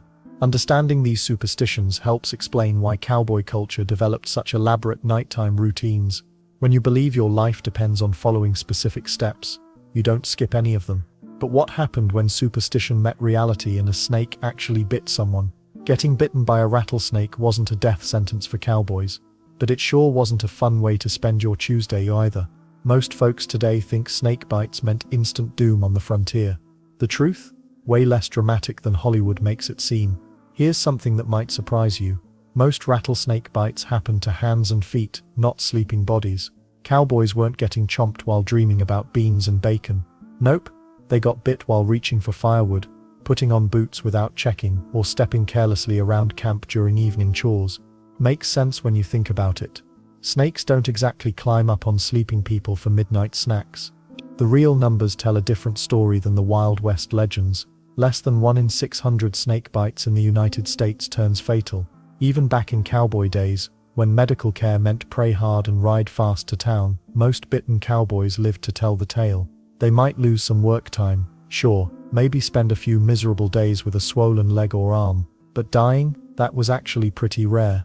Well, that didn't stop the panic when someone did get tagged by fangs. Cowboys had basic first aid knowledge that sounds rough by today's standards. Cut the boot off immediately if the bite was on the foot. Leather swells up fast when everything starts puffing up like a balloon. Stay as still as possible to keep the venom from spreading quickly through the body. Get help if any was available within riding distance. Then there's the waiting game. Swelling usually started within minutes, sometimes turning the bite area into something that looked like someone stuffed a potato under the skin. Pain came in waves, often described as feeling like someone was driving hot nails into the wound. Not exactly pleasant, but most experienced cowboys had seen enough bites to know the difference between this is bad and this might kill me. Snake bite kits weren't exactly standard gear in most cowboy saddlebags. Some outfits carried basic supplies, maybe some whiskey for cleaning wounds and numbing pain, clean cloth for bandages, and a sharp knife for cutting boots or tight clothing. The famous cut an X and suck out the venom method, that was more legend than medicine. Okay. Most smart cowboys knew better than to make things worse with amateur surgery, and the weird part is how much cowboy medicine relied on luck and tough constitution. No antivenom existed back then, no hospitals within hundreds of miles in most cattle country. Cowboys either fought off the venom naturally, or they didn't. Their bodies had to do all the heavy lifting while they waited and hoped. But here's where it gets interesting. Many cowboys developed a strange respect for snakes after seeing bites up close. Watching a partner spend 3 days with his hand swollen to twice normal size tends to make you more careful about boot checks. The smart ones learned that preventing bites beat treating them every single time. Some old-timers claimed they could tell how bad a bite would be based on how much venom the snake injected. Dry bites, where fangs puncture skin but no venom gets injected, happened more often than people realized. Other times a snake might deliver what cowboys called a warning nip, with just enough venom to make the point without causing serious damage. Recovery time varied wildly depending on the person and the bite. Young, healthy cowboys often bounced back faster than older hands. Size mattered too. A big cowboy could handle the same amount of venom better than someone half his weight. Location of the bite played a huge role as well. Hand and arm bites were generally less dangerous than leg bites, where venom had more tissue to work through. Let's not forget the psychological impact of getting tagged. Even cowboys who recovered fully often became extra cautious around snakes afterward. Some developed what we'd call anxiety about sleeping on the ground. Others turned into the most thorough boot checkers in the outfit. Fear has a way of making people more careful, which probably saved more lives than any medicine available at the time.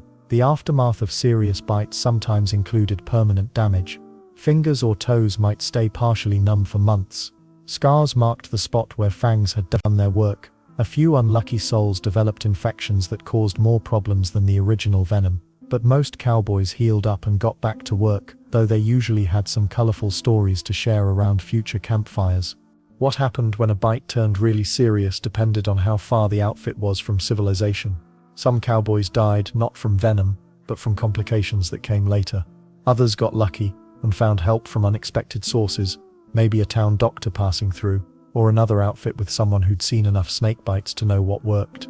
Tomorrow we'll explore how cowboys learned to trust an unlikely set of early warning systems that walked on four legs. Cowboys learned pretty quickly that their four-legged companions made excellent security systems. Horses and dogs didn't just help with cattle work, they became the camp's unofficial snake patrol, often picking up on dangers long before human senses could detect them. Here's the fascinating part about horses. They can feel ground vibrations through their hooves that humans would never notice. A rattlesnake slithering through camp might be completely silent to cowboy ears, but that same movement sends tiny tremors through the earth. Horses feel it immediately. Their ears perk up, they shift weight nervously, or sometimes they'll stomp their feet in warning. Smart cowboys paid attention to these signals, especially during those quiet evening hours when snakes became most active. Dogs brought a different set of advantages to camp life. Their hearing picks up sounds at frequencies we can't even imagine, and their noses detect scents that are invisible to human awareness. A dog might suddenly lift its head, stare into the darkness, or let out a low growl for what seems like no reason, but there's always a reason. Maybe it's catching the musky scent of a rattlesnake 20 yards away, or hearing the subtle rustle of scales against dry grass. Some old-timers swore their dogs could smell danger hours before trouble arrived. While that might be stretching things a bit, there's real science behind animal sensitivity to their environment. Dogs process thousands more scent particles than humans, and they're naturally wired to notice anything unusual in their territory. The beauty of having livestock around camp extended beyond just horses and dogs though. Cattle themselves created a protective buffer zone. Think about it. A herd of massive animals constantly moving, breathing and making noise doesn't exactly scream quiet snake habitat to most reptiles. Rattlesnakes prefer areas where they can hunt undisturbed, and cow camps were anything but peaceful. But horses deserved special credit for their snake awareness. These animals evolved alongside predators for millions of years, developing incredible survival instincts. A horse's flight response kicks in fast when danger approaches, and experienced cowboys learn to read those signals like a book. If their horse suddenly refused to walk toward a particular spot, or started dancing sideways for no apparent reason, wise riders took notice. Then there's the interesting relationship between camp dogs and nighttime safety.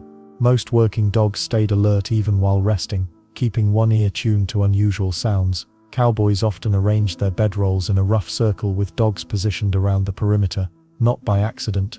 This gave the animals maximum opportunity to detect approaching wildlife from any direction.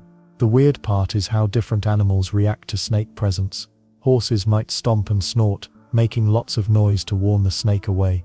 Dogs often go completely silent, freezing in place while their noses work overtime to pinpoint exactly where the danger lurks. Both reactions told cowboys something important was happening, even if they couldn't see the threat yet. Some seasoned trail hands developed an almost telepathic connection with their animals. They could tell the difference between a horse reacting to a coyote versus a snake, or whether their dog was alerting to a small rodent or something more dangerous. This kind of partnership took years to develop, but it meant the difference between peaceful sleep and nasty surprises. Let's not forget that animals also created practical advantages beyond early warning systems. Horses and cattle produced natural ground vibrations just by walking around camp. Their heavy hoofbeats sent constant signals through the earth, essentially announcing to any nearby snakes that this area was occupied by large, potentially dangerous creatures. Most rattlesnakes got the message and moved along to quieter hunting grounds. Dogs brought another benefit that cowboys appreciated. They were natural patrol animals. While cowboys slept, camp dogs often made circuits around the sleeping area, investigating interesting smells or sounds. This constant movement helped ensure that snakes didn't have opportunities to settle in close to the bedrolls unnoticed. The partnership worked both ways though. Cowboys had to keep their animals' safety in mind too. A curious dog might investigate a rattlesnake too closely, and horses could accidentally step on snakes hidden in tall grass. Good trail hands learned to watch for signs that their animals had detected something, then investigated carefully rather than just trusting the animals to handle problems alone. Weather played a role in how effective animal early warning systems worked. On windy nights, horses and dogs had to work harder to detect subtle sounds or scents. During thunderstorms, the noise and electrical activity could mask normal animal alertness. Cowboys adjusted their own vigilance accordingly, relying more on visual camp checks when their four-legged security system faced challenges. The bond between working cowboys and their animals created a survival network that no lone camper could match. But even with all this natural protection, cowboys still needed backup plans for those times when animal warnings came too late or not at all. That's where understanding how to position camps strategically became crucial for long-term safety. Moving camps every single day wasn't just about following cattle. It became one of the smartest snake survival strategies cowboys accidentally discovered. When you're sleeping in a different spot every night, snakes never get the chance to figure out your routine or settle in nearby. It's like playing musical chairs with rattlesnakes, except the music never stops. Fresh camp locations meant zero scent buildup from previous nights. Snakes hunt partly by smell and they can detect where humans have been hanging around. But when cowboys packed up at dawn and rode 10 miles before making their next camp, any curious serpents were left investigating empty ground. The constant movement worked better than any fancy repellent. Then there's the waste factor that most people never think about. Even the cleanest cowboy camp accumulates tiny food scraps, coffee grounds and other organic matter that attracts mice and rats. Those rodents, they're basically dinner delivery service for rattlesnakes. Moving camp daily meant never giving this food chain enough time to establish itself around sleeping areas. Seasoned cowboys developed an eye for reading old campsites from a distance. Blackened fire rings, flattened grass, and scattered horse droppings told stories about who had been there and when. Smart trail bosses avoided camping in spots that looked too popular or showed signs of recent heavy use. Fresh ground meant fewer unwanted visitors of all kinds. The daily routine became almost automatic after weeks on the trail. Pack up bedrolls, load the chuck wagon, move cattle to new grazing areas, then scout for that night's sleeping spot hours before sunset. This gave cowboys plenty of daylight to inspect potential camp areas properly. No rushing into snake-friendly territory just because darkness was falling. Experience taught cowboys to recognize the best camping terrain from horseback. Rolling hills with good drainage, sparse vegetation, and firm ground became their favorites. Areas with obvious water sources nearby meant convenient access for both cattle and cowboys, but required extra caution since snakes also needed water. The trick was camping close enough for convenience but far enough to avoid the wildlife highways leading to streams and ponds. Weather patterns influenced camp selection just as much as snake avoidance. During hot spells, cowboys learned to avoid low-lying areas where cool air settled at night, exactly where snakes liked to hunt. Higher ground caught evening breezes and stayed warmer, making it less attractive to cold-blooded reptiles looking for prey. But here's where it gets interesting. Moving camps daily also meant cowboys couldn't rely on familiar landmarks or previously cleared sleeping areas. Every night required the same careful inspection routine, keeping everyone's snake awareness skills sharp. Complacency kills in snake country, and the constant change prevented anyone from getting lazy about safety checks. Old-timers knew that leaving campsites cleaner than they found them wasn't just good manners, it was survival strategy. Scattered food waste or improperly buried garbage created long-term attractants that could turn a decent camping spot into a snake magnet for future travelers. Cowboys who took care of the trail took care of each other. The chuck wagon cook often became the advanced scout for camping spots, since he needed time to set up cooking areas and organize food supplies. Experienced cooks developed incredible instincts for safe camp locations. They knew which terrain features to avoid and could spot potential snake habitat from remarkable distances. A good cook's camp selection could make the difference between peaceful sleep and midnight encounters with unwanted visitors. Some trail bosses kept mental maps of the best camping spots along regular cattle routes, but even familiar locations required fresh inspection each time. Spring floods, prairie fires, or severe weather could completely change the safety profile of previously reliable campsites. What worked perfectly in dry conditions might become a snake haven after heavy rains filled nearby water sources. Moving camps also meant constantly adapting to new local ecosystems. Desert regions, grasslands, and rocky hill country each presented different snake species and behaviors. Cowboys working varied terrain became experts at quickly assessing new environments and adjusting their safety routines accordingly. This adaptability kept them alive across thousands of miles and dozens of different snake habitats. The psychological benefits of moving camps shouldn't be overlooked either. Knowing you'd never sleep in the same potentially compromised spot twice gave cowboys confidence to rest better. Poor sleep leads to poor decision-making, and poor decisions around rattlesnakes can have serious consequences. The mobile lifestyle actually improved sleep quality for many trail riders. Loading and unloading bedrolls daily also meant regular opportunities to inspect gear for damage or unwanted hitchhikers. Snakes, scorpions, and other creatures sometimes crawled into rolled bedding during travel, but the daily setup routine caught these problems before bedtime. This constant handling of gear became another layer of safety protection. Moving camps created a survival advantage that stationary ranchers and homesteaders couldn't match. While permanent settlements might eventually attract and support larger local snake populations, cowboy camps never stayed anywhere long enough to become part of the established ecosystem. They remained temporary visitors rather than permanent fixtures in snake territory. Tomorrow's destination was always uncertain, but the daily camp selection process gave cowboys control over their immediate sleeping environment. Cowboys sleeping under the stars weren't the only ones dealing with rattlesnakes on the open range. The wild frontier buzzed with all kinds of creatures that had their own opinions about these slithery neighbors. Turns out, snakes had plenty of natural enemies prowling around those same campsites. Foxes were some of the sneakiest snake hunters out there. These clever little predators would actually seek out rattlesnakes for dinner. A fox could dart in, grab a snake behind the head, and shake it to death faster than most cowboys could blink. Well, that's assuming the cowboy was even awake to see it happen. Many mornings, cowboys would find snake remains near camp and wonder what kind of midnight drama they'd slept through. Then there were the owls. Great horned owls especially had zero respect for a rattlesnake's reputation. These feathered assassins would swoop down silently and snatch up snakes with their powerful talons. The weird part is that owls seemed almost immune to rattlesnake bites on their legs and feet. Their thick, scaly skin provided natural armor that made them perfect snake hunting machines. Badgers brought a completely different energy to snake control around cow camps. These stocky diggers didn't mess around with fancy techniques. When a badger encountered a rattlesnake, it was like watching a bulldozer fight a garden hose. Badgers would charge straight at snakes, using their thick hide and aggressive attitude to overpower even large rattlers. Cowboys learned that camping near badger territory usually meant fewer snake problems, but here's where it gets interesting for those trail-weary cowboys. All this natural pest control meant that picking the right campsite involved reading the local wildlife like a newspaper.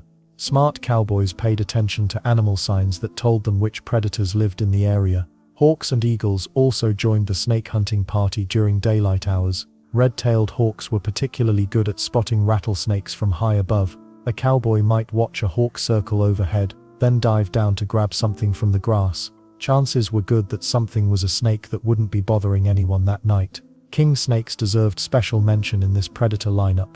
These non-venomous snakes actually hunted and ate rattlesnakes as their preferred meal. Cowboys who knew their snake identification considered king snakes the best neighbors possible. Finding king snake tracks or shed skins near potential campsites was like discovering a natural security system already in place. Ground squirrels and prairie dogs created an interesting dynamic too. While they weren't snake predators, their burrow systems and constant chatter served as an early warning network. When these small mammals went quiet suddenly, it usually meant a predator was nearby. Could be a snake, could be something else, but either way it gave cowboys a heads up about local wildlife movement. Roadrunners brought their own brand of snake control to desert regions where some cattle drives passed through. These speedy birds could outrun and outmaneuver rattlesnakes, then peck them to death with surgical precision.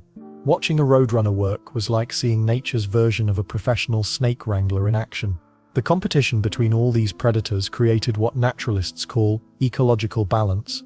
More predators around meant fewer snakes reaching problem levels near human camps.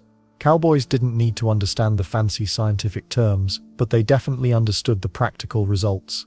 Coyotes occasionally tangled with rattlesnakes too, though they were more cautious than some other predators. A smart coyote would approach a snake carefully, dancing around and wearing it down before moving in for the kill.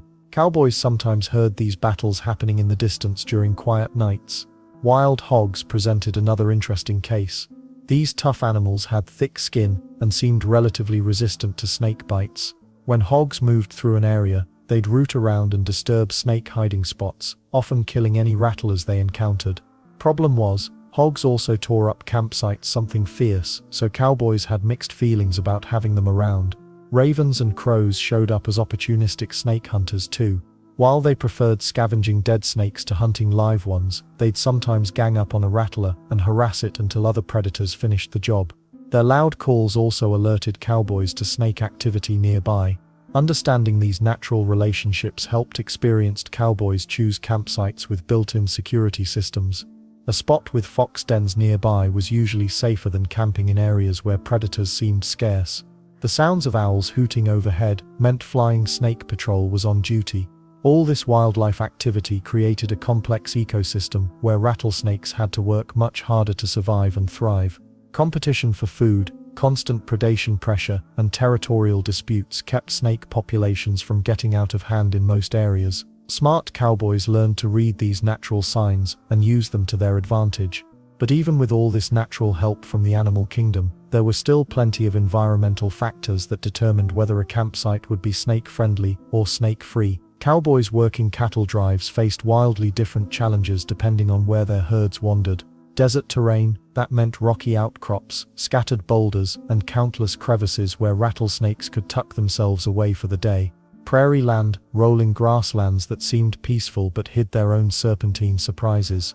Each landscape demanded its own survival playbook. Desert camps were like sleeping in a snake hotel. Every rock formation became a potential bedroom for rattlers seeking shade during scorching afternoons. Cowboys learned to eye those tempting flat rocks with suspicion. What looked like a perfect spot to rest your gear might already have a coiled tenant underneath.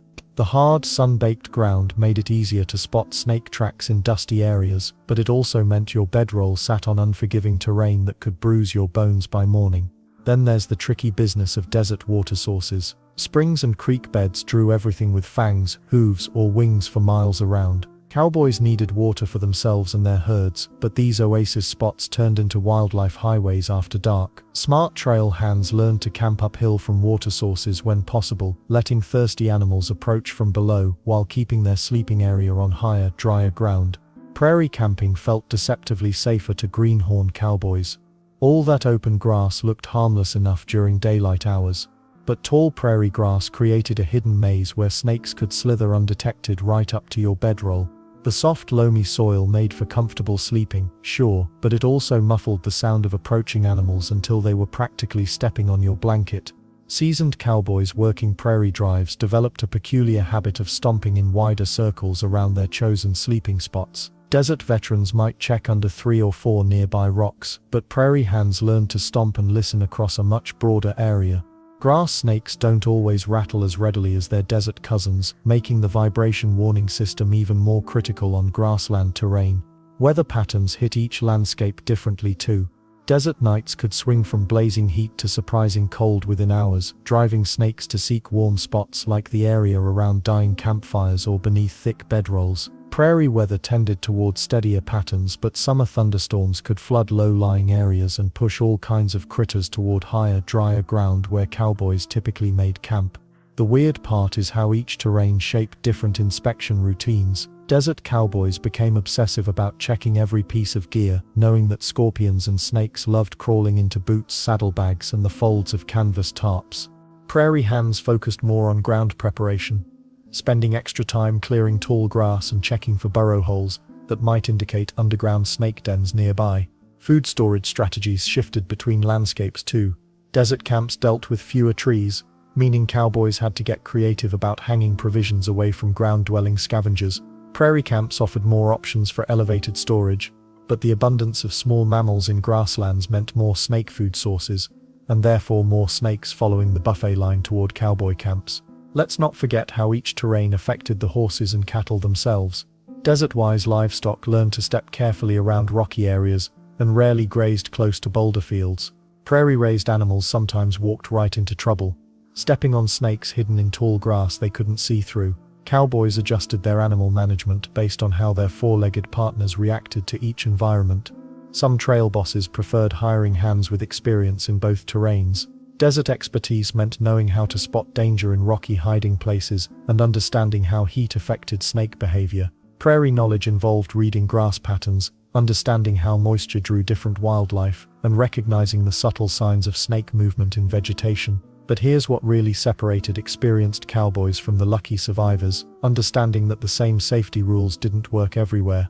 A desert technique like checking under rocks became useless in open grassland. Prairie habits like stomping in wide circles might miss the vertical hiding spots common in rocky desert terrain. Cowboys who worked both environments developed hybrid safety routines, combining the rock-checking vigilance of desert hands with the ground vibration techniques perfected on prairie drives. They learned to read each new campsite like a book, adjusting their evening preparations based on whether they were surrounded by stone or grass. The most successful trail hands treated every new terrain like a puzzle requiring fresh solutions. They observed how local wildlife behaved, noted where tracks appeared most frequently, and adjusted their camping habits accordingly. This adaptability kept them alive through decades of sleeping under stars in snake country. Each landscape taught its own lessons about coexisting with rattlesnakes, but the fundamental principle remained constant across all terrains: respect the environment, understand your surroundings, and never assume that what worked yesterday will keep you safe tonight.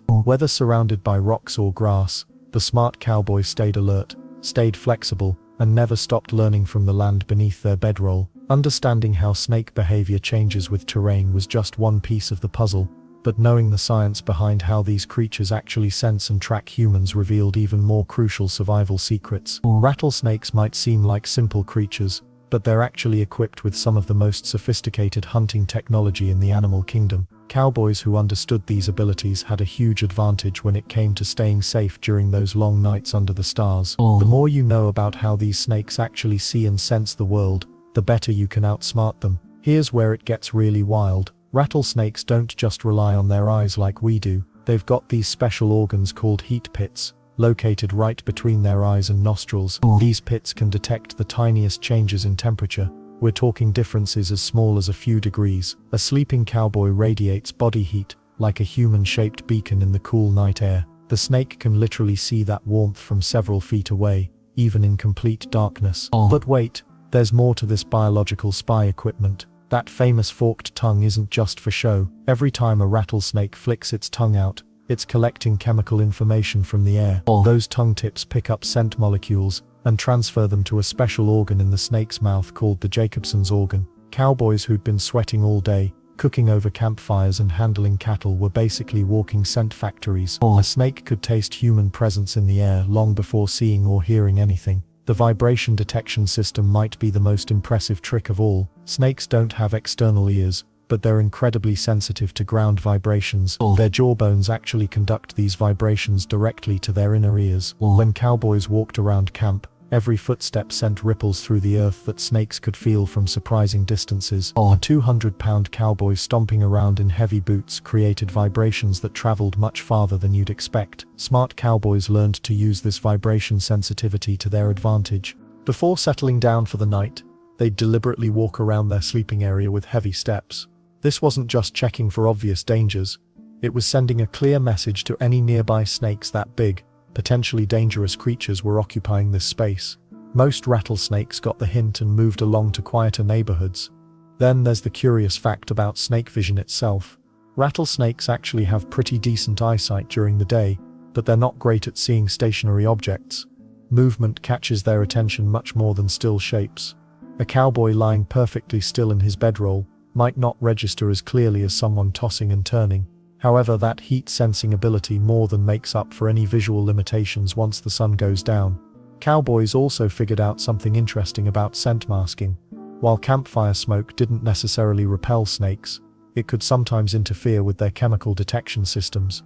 Heavy smoke from burning mesquite or oak created a kind of scent camouflage that made it harder for snakes to pinpoint exactly where humans were located.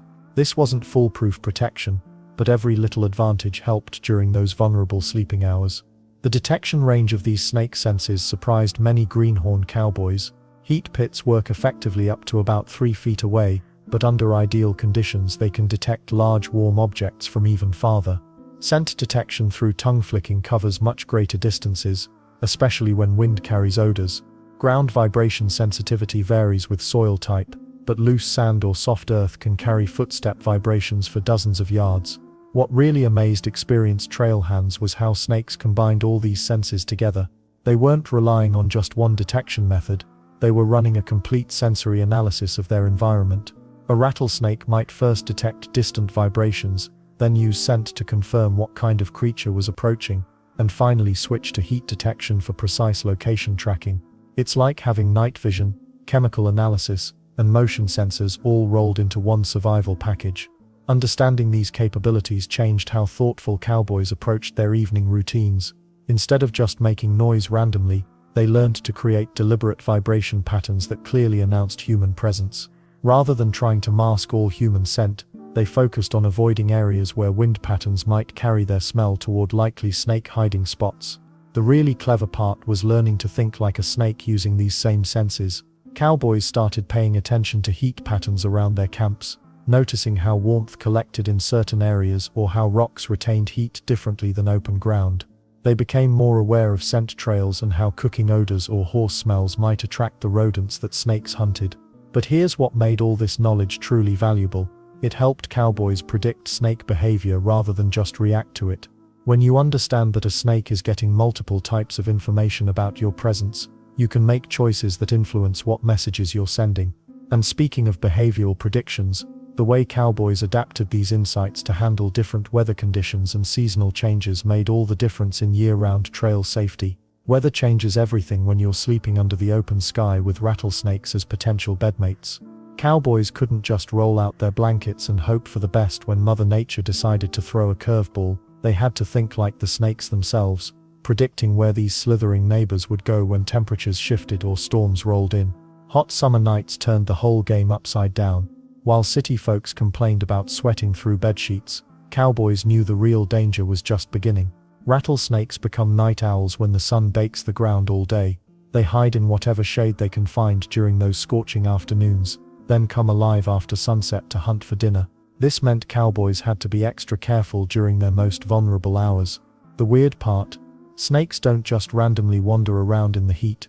They follow specific patterns that smart cowboys learned to predict. A rocky outcrop that seemed perfectly safe at noon could become snake highway by midnight. Water sources that attracted cattle during the day turned into snake gathering spots once darkness fell. Cowboys who ignored these patterns often woke up to unpleasant surprises. Then there's the tricky business of cooler weather. You'd think dropping temperatures would make things safer, right? Well, not exactly. Cold weather makes snakes sluggish and harder to spot, but it also makes them desperate for warmth. Guess what provides nice steady heat all night long? A sleeping cowboy wrapped in thick blankets. Spring mornings brought their own special challenges.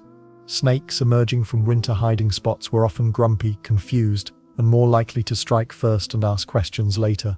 Cowboys learned to be extra cautious during these transition periods, checking their gear twice and stomping the ground more vigorously before settling in for the night. Rainy weather completely changed the camping playbook. Cowboys had to abandon their usual flat, open sleeping spots for higher ground. But here's the catch. Elevated areas often meant rockier terrain, which meant more snake hiding places. It became a balancing act between staying dry and staying safe. Some experienced trail hands would rather sleep in a light drizzle on safe ground than seek shelter in snake-friendly rock formations. Seasonal changes also meant different snake species became active at different times.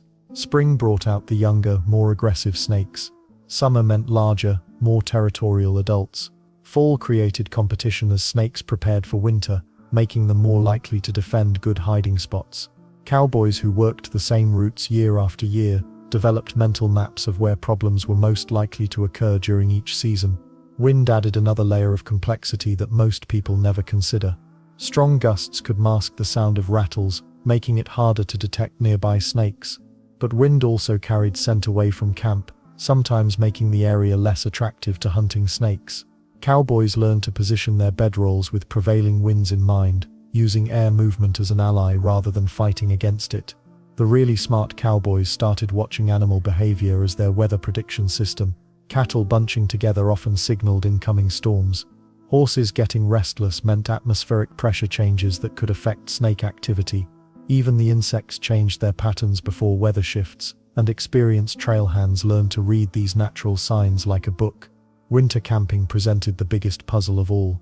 Snakes mostly disappeared during cold months, but mostly isn't the same as completely. Warm spells could bring out confused snakes who thought spring had arrived early. Cowboys learned never to let their guard down completely, even when snow covered the ground. Some cowboys developed elaborate seasonal routines that would make modern meteorologists proud.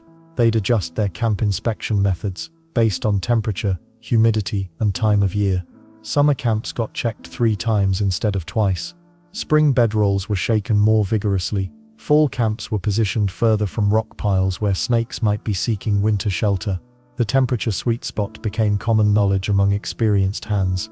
Nights between 70 and 85 degrees were prime snake time, cooler than 60 degrees, and most snakes stayed hidden, hotter than 90 degrees, and they'd wait for later in the night to become active. These weren't scientific measurements, but practical wisdom passed down through generations of trial and error. But the most important lesson was flexibility. Cowboys who stuck rigidly to one routine regardless of conditions were the ones who ended up with bite stories.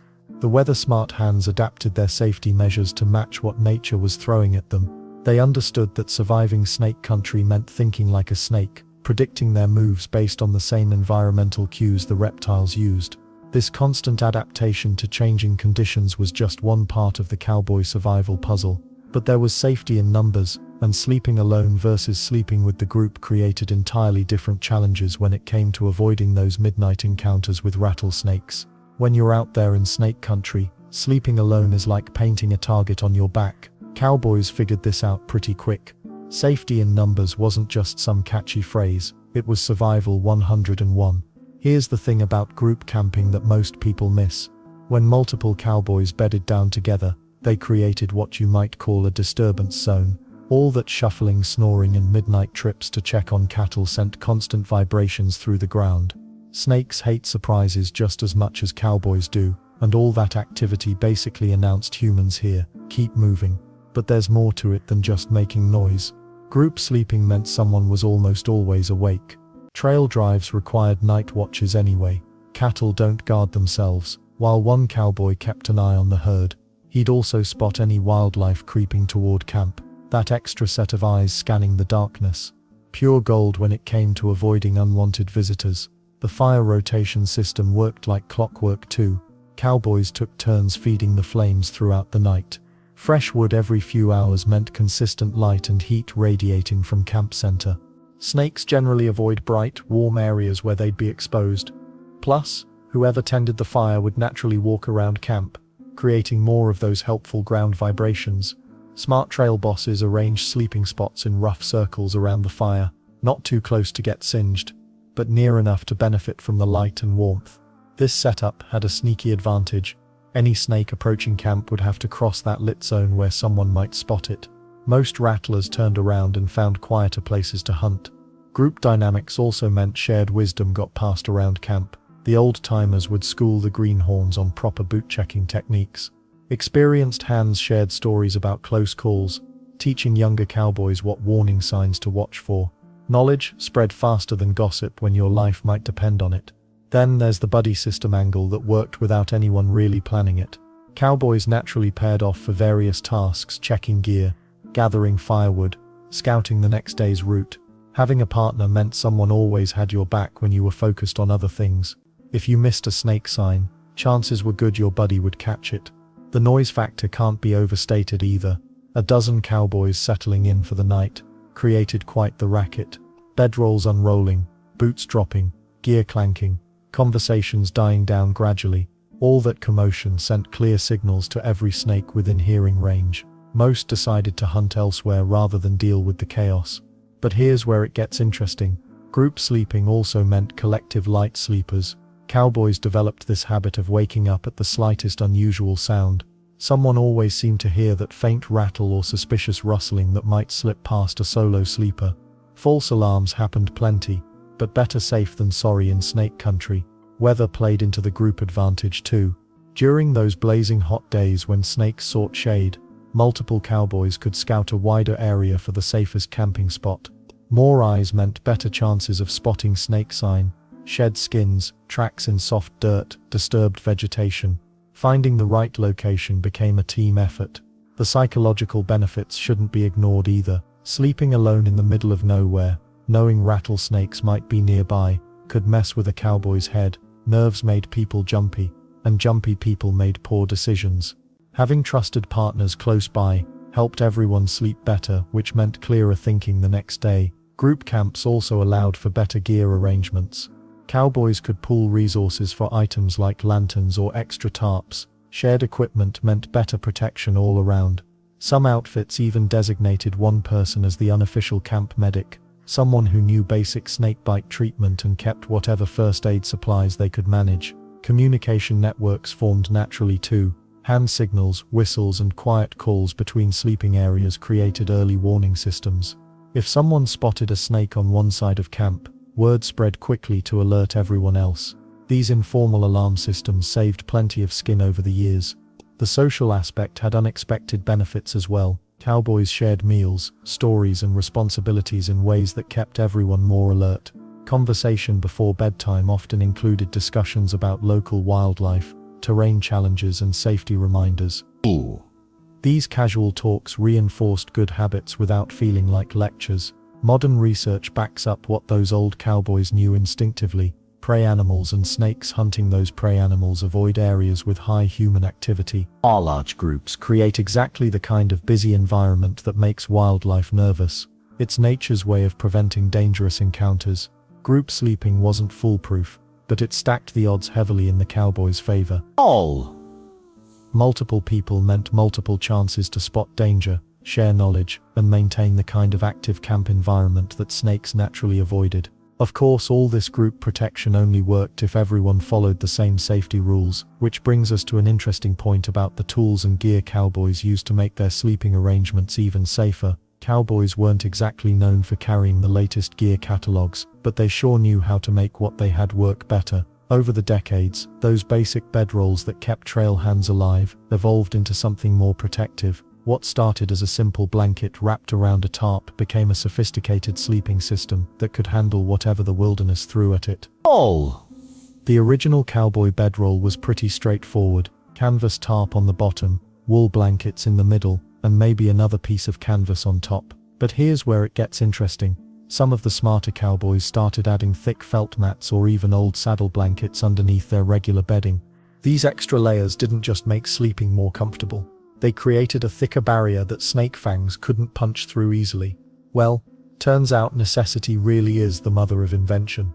Cowboys working the same routes year after year began stashing improvements at regular camp spots. Some outfits started using thin wooden platforms or even metal bed frames at their most used locations. These raised sleeping surfaces kept cowboys completely off the ground, which meant snakes couldn't accidentally slither into their bedding during those cool desert nights. But the real game changer came when cowboys started experimenting with different ground coverings. Instead of just canvas, some began using multiple layers of thick leather or even strips of old cowhide. Makes sense, right? If leather could protect their legs from thorns and brush, why not use it to protect their entire sleeping area from fangs?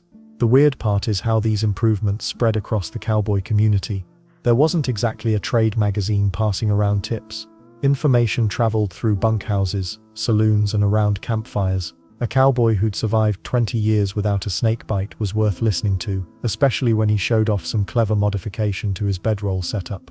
Then there's the question of weight versus protection. Cowboys had to carry everything on horseback, so adding too much gear wasn't practical. The smartest innovations were things that served double duty. A thick ground cloth could protect against snakes at night and work as a windbreak during storms. Extra blankets meant warmth and protection, plus they could be used to wrap injured cattle or gear that needed weather protection. Some of the more permanent cow camps started using innovations that would make modern campers jealous. Raised wooden sleeping platforms with canvas stretched tight underneath created an air gap that no snake could cross. These setups were mainly found at line camps where cowboys spent weeks at a time, not the moving trail drives where everything had to be portable. Let's not forget the regional differences that drove innovation. Cowboys working Texas brush country dealt with different challenges than those herding cattle across Montana grasslands. Desert cowboys started using lighter-colored tarps that reflected heat during the day and stayed cooler for sleeping. Prairie cowboys focused on waterproof materials that could handle sudden thunderstorms without soaking through to their blankets. Fast forward to today, and modern cowboys still use many of these same principles. Synthetic ground sheets have replaced canvas in many cases because they're lighter and more waterproof. But the basic idea remains the same: create multiple barriers between you and whatever's crawling around on the ground. Modern materials just make it easier to pack and carry. Ranch hands working cattle today often use bivvy-style sleeping systems that completely enclose the sleeper. These synthetic versions of the old canvas sleeping sacks provide protection from snakes, scorpions, and biting insects while weighing a fraction of what the original gear cost in terms of pack weight. Technology caught up with cowboy wisdom, but the core strategies haven't changed much. And the weird part is how hiking and camping gear companies have discovered techniques that cowboys perfected over a century ago. Those expensive sleeping pad systems that modern backpackers swear by. Cowboys were layering materials for ground protection long before outdoor gear became a billion-dollar industry. The main difference is that today's materials are lighter, more durable, and designed specifically for protection rather than being repurposed from other uses. What's really interesting is watching modern ranch operations blend old techniques with new materials. You'll see cowboys using traditional bedroll setups but with modern synthetic insulation and waterproof shells. They've kept the proven layouts and safety practices while upgrading the materials to perform better in extreme weather. The evolution never really stopped. Today's working cowboys have access to lightweight aluminum cots that pack small but provide complete elevation from ground-dwelling threats. Some use modern ground sheets treated with insect repellent that actually does work, unlike many of the old folk remedies their predecessors tried. But here's the thing about all these improvements: they only work if you understand why cowboys developed these techniques in the first place. Modern gear might be better, but the knowledge about where to camp, how to check your area, and what signs to watch for remains just as critical as it ever was. Technology can't replace good judgment and situational awareness. Which brings us to an important question about all those traditional remedies and folk wisdom that got passed down alongside the legitimate innovations. Cowboys believed in all sorts of tricks to keep snakes away from their bedrolls. Some of these methods made perfect sense. Others, well, they were about as useful as a chocolate teapot in the desert sun. The most famous snake repellent cowboys swore by was horsehair. They'd take hair from their horses' tails and sprinkle it in a circle around their sleeping area. The theory went that snakes couldn't cross over horsehair because it would poke and irritate their bellies. Sounds logical, right? Problem is, snakes don't actually care about horsehair one bit. They'll slither right over it without breaking stride. But this myth stuck around for decades because it gave cowboys something to do that made them feel safer. Then there was the rope trick. Old-timers claimed that laying a thick rope in a circle around your bedroll would keep rattlesnakes out. The idea was that snakes wouldn't cross the rough, raised surface of braided rope. Makes sense, right? Wrong again. Snakes are excellent climbers and have zero trouble crossing rope barriers. They've been photographed slithering over much rougher surfaces than a cowboy's lasso. Sulfur was another popular solution. Cowboys would sprinkle powdered sulfur around their camps, believing the smell would drive snakes away. Some even rubbed sulfur on their boots and bedrolls. The truth? Snakes don't have the same smell reactions humans do. Sulfur might smell terrible to us, but rattlesnakes couldn't care less about it. They'll hunt right through areas covered in sulfur without hesitation. And the weird part is, these false remedies could actually make things more dangerous. When cowboys relied on horsehair circles or rope barriers, they'd get careless about other safety habits. They'd stop checking their boots as carefully or skip shaking out their bedrolls. False confidence is worse than no confidence at all in snake country. Mothballs became popular later when they were easier to get from supply towns. Cowboys thought the strong chemical smell would create an invisible barrier around their sleeping areas. They'd scatter mothballs like they were planting magic beans. But snakes navigate primarily through heat sensing and vibrations, not smell. Those mothballs were just expensive decoration that didn't fool any self-respecting rattlesnake. Let's not forget the moon phase believers. Some cowboys insisted snakes only bit during certain lunar cycles, usually around the full moon. They'd relax their guard during new moon periods, thinking they were naturally safer. This superstition probably came from the fact that people could see better during full moons, making snake encounters more noticeable. But snakes bite whenever they feel threatened, regardless of what the moon looks like. Human sweat myths were particularly stubborn. Cowboys debated whether their natural body odor attracted or repelled snakes. Some believed washing made them smell more appealing to snakes, so they'd avoid cleaning up before sleep. Others thought the opposite, and would scrub themselves raw with harsh soap. The reality: snakes aren't particularly interested in human scent either way. They're hunting for mice and rabbits, not smelly cowboys. Tobacco juice was another supposed miracle cure. Cowboys who chewed tobacco would spit in circles around their bedrolls, believing the nicotine would poison any snake that crossed the wet barrier. This method was doubly useless, because tobacco juice dries quickly in desert air, and snakes aren't trying to lick the ground anyway. Plus, it just made the camp smell worse and attracted more insects. Then there were the sound-based theories. Some cowboys hung tin cans or bells around their sleeping areas, thinking the noise would scare snakes away. While it's true that vibrations can warn snakes of human presence, random clanking doesn't create the right kind of warning signal. It might even mask the sounds of an approaching snake's rattle. Fire superstitions went beyond the actual benefits of campfires. While real fires do provide some protection by creating light and activity, some cowboys believed specific types of wood or burning arrangements had magical snake-repelling properties. They'd insist on burning only cedar or avoiding certain logs completely. The wood type didn't matter much to snakes, but keeping any fire burning was genuinely helpful. Weather-based myths abounded too. Cowboys claimed snakes wouldn't come out before rain or after certain wind patterns. These beliefs ignored the fact that snakes are individuals with different hunting schedules, not weather-predicting machines following universal rules. The most dangerous myth was that certain clothing colors attracted or repelled snakes. Some cowboys refused to wear red, believing it made them snake magnets. Others swore blue kept serpents away. Snakes see heat signatures better than colors, making clothing choice largely irrelevant for snake safety. What actually worked was boring stuff that required constant attention. Checking boots, shaking bedrolls, picking good campsites, and staying alert. No magic tricks or special powders, just good habits practiced religiously every single day.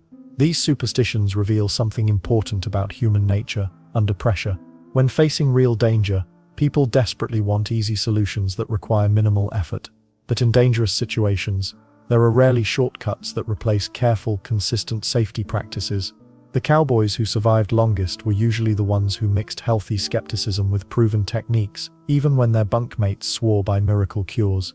Those same survival principles apply to anyone venturing into wild places today, where genuine preparation still beats wishful thinking every time. Cowboys loved their stories, especially the ones that made greenhorns squirm around the campfire. Snake encounters became legendary tales passed down through generations of riders, each story growing a little taller with every telling. These weren't just entertainment though. Hidden inside the wildest yarns were real warnings that could save lives. One famous tale involved a cowboy named Snake-Eye Murphy, who supposedly woke up one morning to find a massive rattler coiled peacefully on his chest. According to the story, Murphy lay perfectly still for 3 hours until the sun warmed the snake enough to slither away. The punchline: Murphy claimed he was so tired from the previous day's cattle drive that he actually fell back asleep with the snake still there. Pure nonsense, of course, but the lesson stuck. Sudden movements around rattlers meant trouble. Then there was the legend of the Midnight Serpent Roundup near the Pecos River. Cowboys swore that one particular campsite attracted dozens of snakes every full moon. The story went that brave riders would actually compete to see who could sleep there without flinching. Winners supposedly got extra pay and bragging rights for life. Reality check: no cowboy in his right mind would turn a dangerous situation into a game. But the tale served its purpose, teaching riders to scout campsites carefully and avoid areas with obvious snake activity. Perhaps the most outrageous story involved a cowboy who claimed a rattlesnake crawled into his bedroll and stayed there all winter as a sleeping partner. He'd tell wide-eyed listeners how the snake kept him warm during cold nights and never once threatened to bite. The storyteller would always end with a straight face, saying the snake even helped him catch rabbits for breakfast. Complete hogwash, but it drove home the point that snakes aren't necessarily aggressive, they're looking for warmth and shelter, not a fight. The weird part is how these tall tales mixed real dangers with impossible scenarios. Cowboys understood that fear could be paralyzing, so they wrapped genuine safety lessons inside humorous exaggerations. A story about a snake that supposedly learned to open coffee cans taught the very real lesson about securing food properly. Another yarn about a musical rattlesnake that played tunes to warn cowboys actually emphasized the importance of listening carefully to rattle sounds. Some legends focused on close calls that might have actually happened. The boot snake surprise was a recurring theme in campfire stories. Cowboys would describe finding everything from baby rattlers to full-grown monsters in their footwear. While the details got wilder with each telling, the core message remained consistent: always check your boots before putting them on. Always. Let's not forget the stories that supposedly taught identification skills.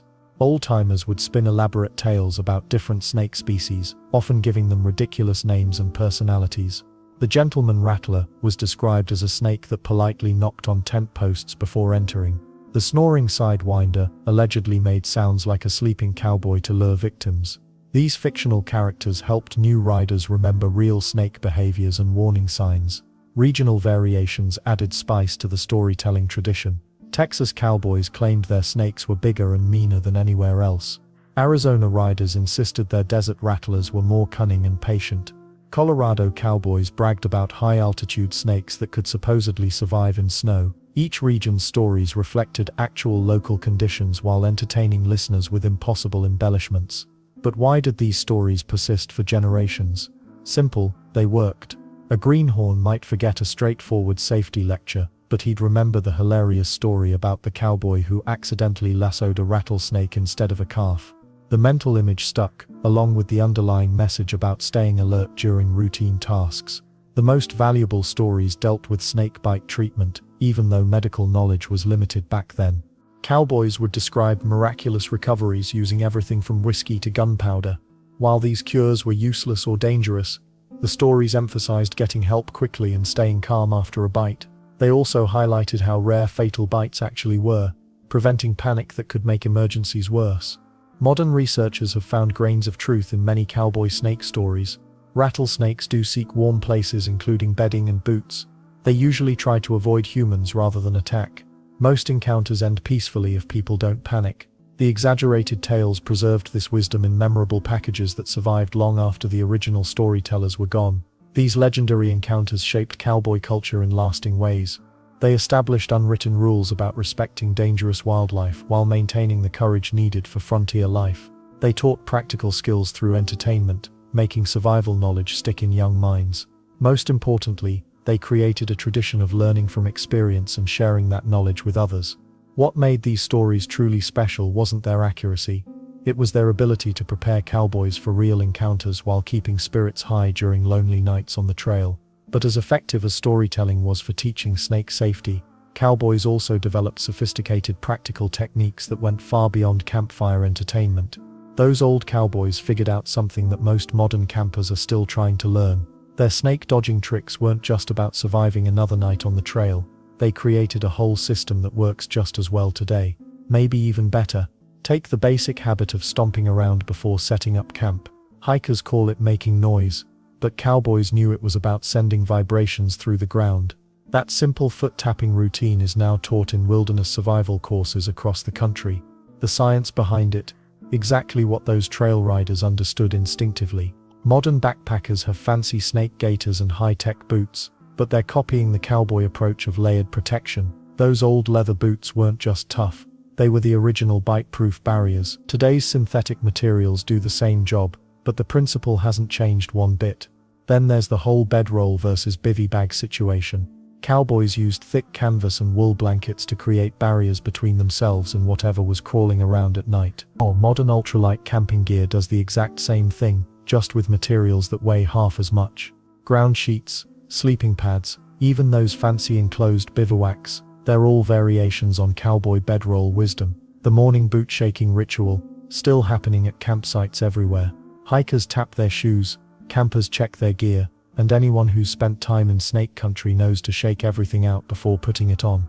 That habit probably prevented more snake bites than any other single practice. But here's where it gets interesting. Cowboys also understood something that modern camping sometimes forgets: the power of staying alert without getting paranoid. They respected snakes without living in constant fear of them. Today's outdoor enthusiasts can learn from that balanced approach. Consider the campfire strategy. Cowboys knew fire created a zone of safety, but they didn't rely on it completely. Modern campers often think a good LED lantern or headlamp replaces the need for careful site selection. Wrong approach. Light helps, but choosing the right spot matters more. Food storage lessons from the trail apply directly to modern camping. Cowboys cleaned up thoroughly because they understood the connection between food scraps, rodents, and the snakes that hunt them. Leave no trace camping principles echo this same logic. Clean camp equals safer camp. The group camping wisdom translates perfectly too. Solo backpacking has its appeal, but cowboys knew there was safety in numbers. More eyes, more awareness, better chances of spotting trouble before it becomes dangerous. Modern hiking groups unconsciously follow the same pattern. Or weather adaptation skills from cowboy camping show up in today's outdoor gear design. Cowboys adjusted their routines based on temperature and season because they understood when snakes were most active. Modern campers who ignore seasonal snake behavior are missing a crucial safety element. What's really fascinating is how cowboy camp layout principles appear in modern campground design. That habit of sleeping in circles with clear sight lines. You'll see it at organized camping events and wilderness training programs. The logic of avoiding brush piles and rocky hiding spots. Standard advice in every camping manual. Even the skeptical approach to snake repellents remains relevant. Cowboys learned through hard experience that gimmicks don't replace good habits. Today's outdoor stores sell all kinds of snake deterrent sprays and devices, but experienced campers know that vigilance and smart camping practices work better than any magic solution. The cowboy tradition of sharing snake encounters and safety tips lives on in hiking forums, camping blogs, and trail communities. That oral tradition of passing down practical knowledge continues, just with different technology behind it. The stories still serve the same purpose: keeping people safe and aware. Modern snake bite treatment has improved dramatically since cowboy days, but the prevention methods haven't changed much. Stay alert, make noise, check your surroundings, keep a clean camp. Basic principles that worked 150 years ago still work today. Interestingly, some modern camping innovations would have amazed those old trail riders. Lightweight synthetic fabrics that provide better protection than heavy canvas. LED lights that run for days on tiny batteries. GPS devices that prevent getting lost in unfamiliar terrain. But the core safety habits, those came straight from cowboy wisdom. Ranch work today still uses many of these same techniques. Modern cowboys dealing with cattle in snake country follow routines their great-grandfathers would recognize. The work hasn't changed enough to abandon what worked. Perhaps the most important lesson from cowboy snake safety isn't any specific technique, it's the mindset. Staying aware without being afraid, respecting nature without fearing it, and understanding that good habits matter more than fancy equipment. That attitude serves any outdoor enthusiast well, whether they're dealing with rattlesnakes or any other wilderness challenge. The old cowboys had it figured out. Their methods worked then and work now. Sometimes the best innovations are the ones that have already been tested by time, weather, and countless nights under the stars.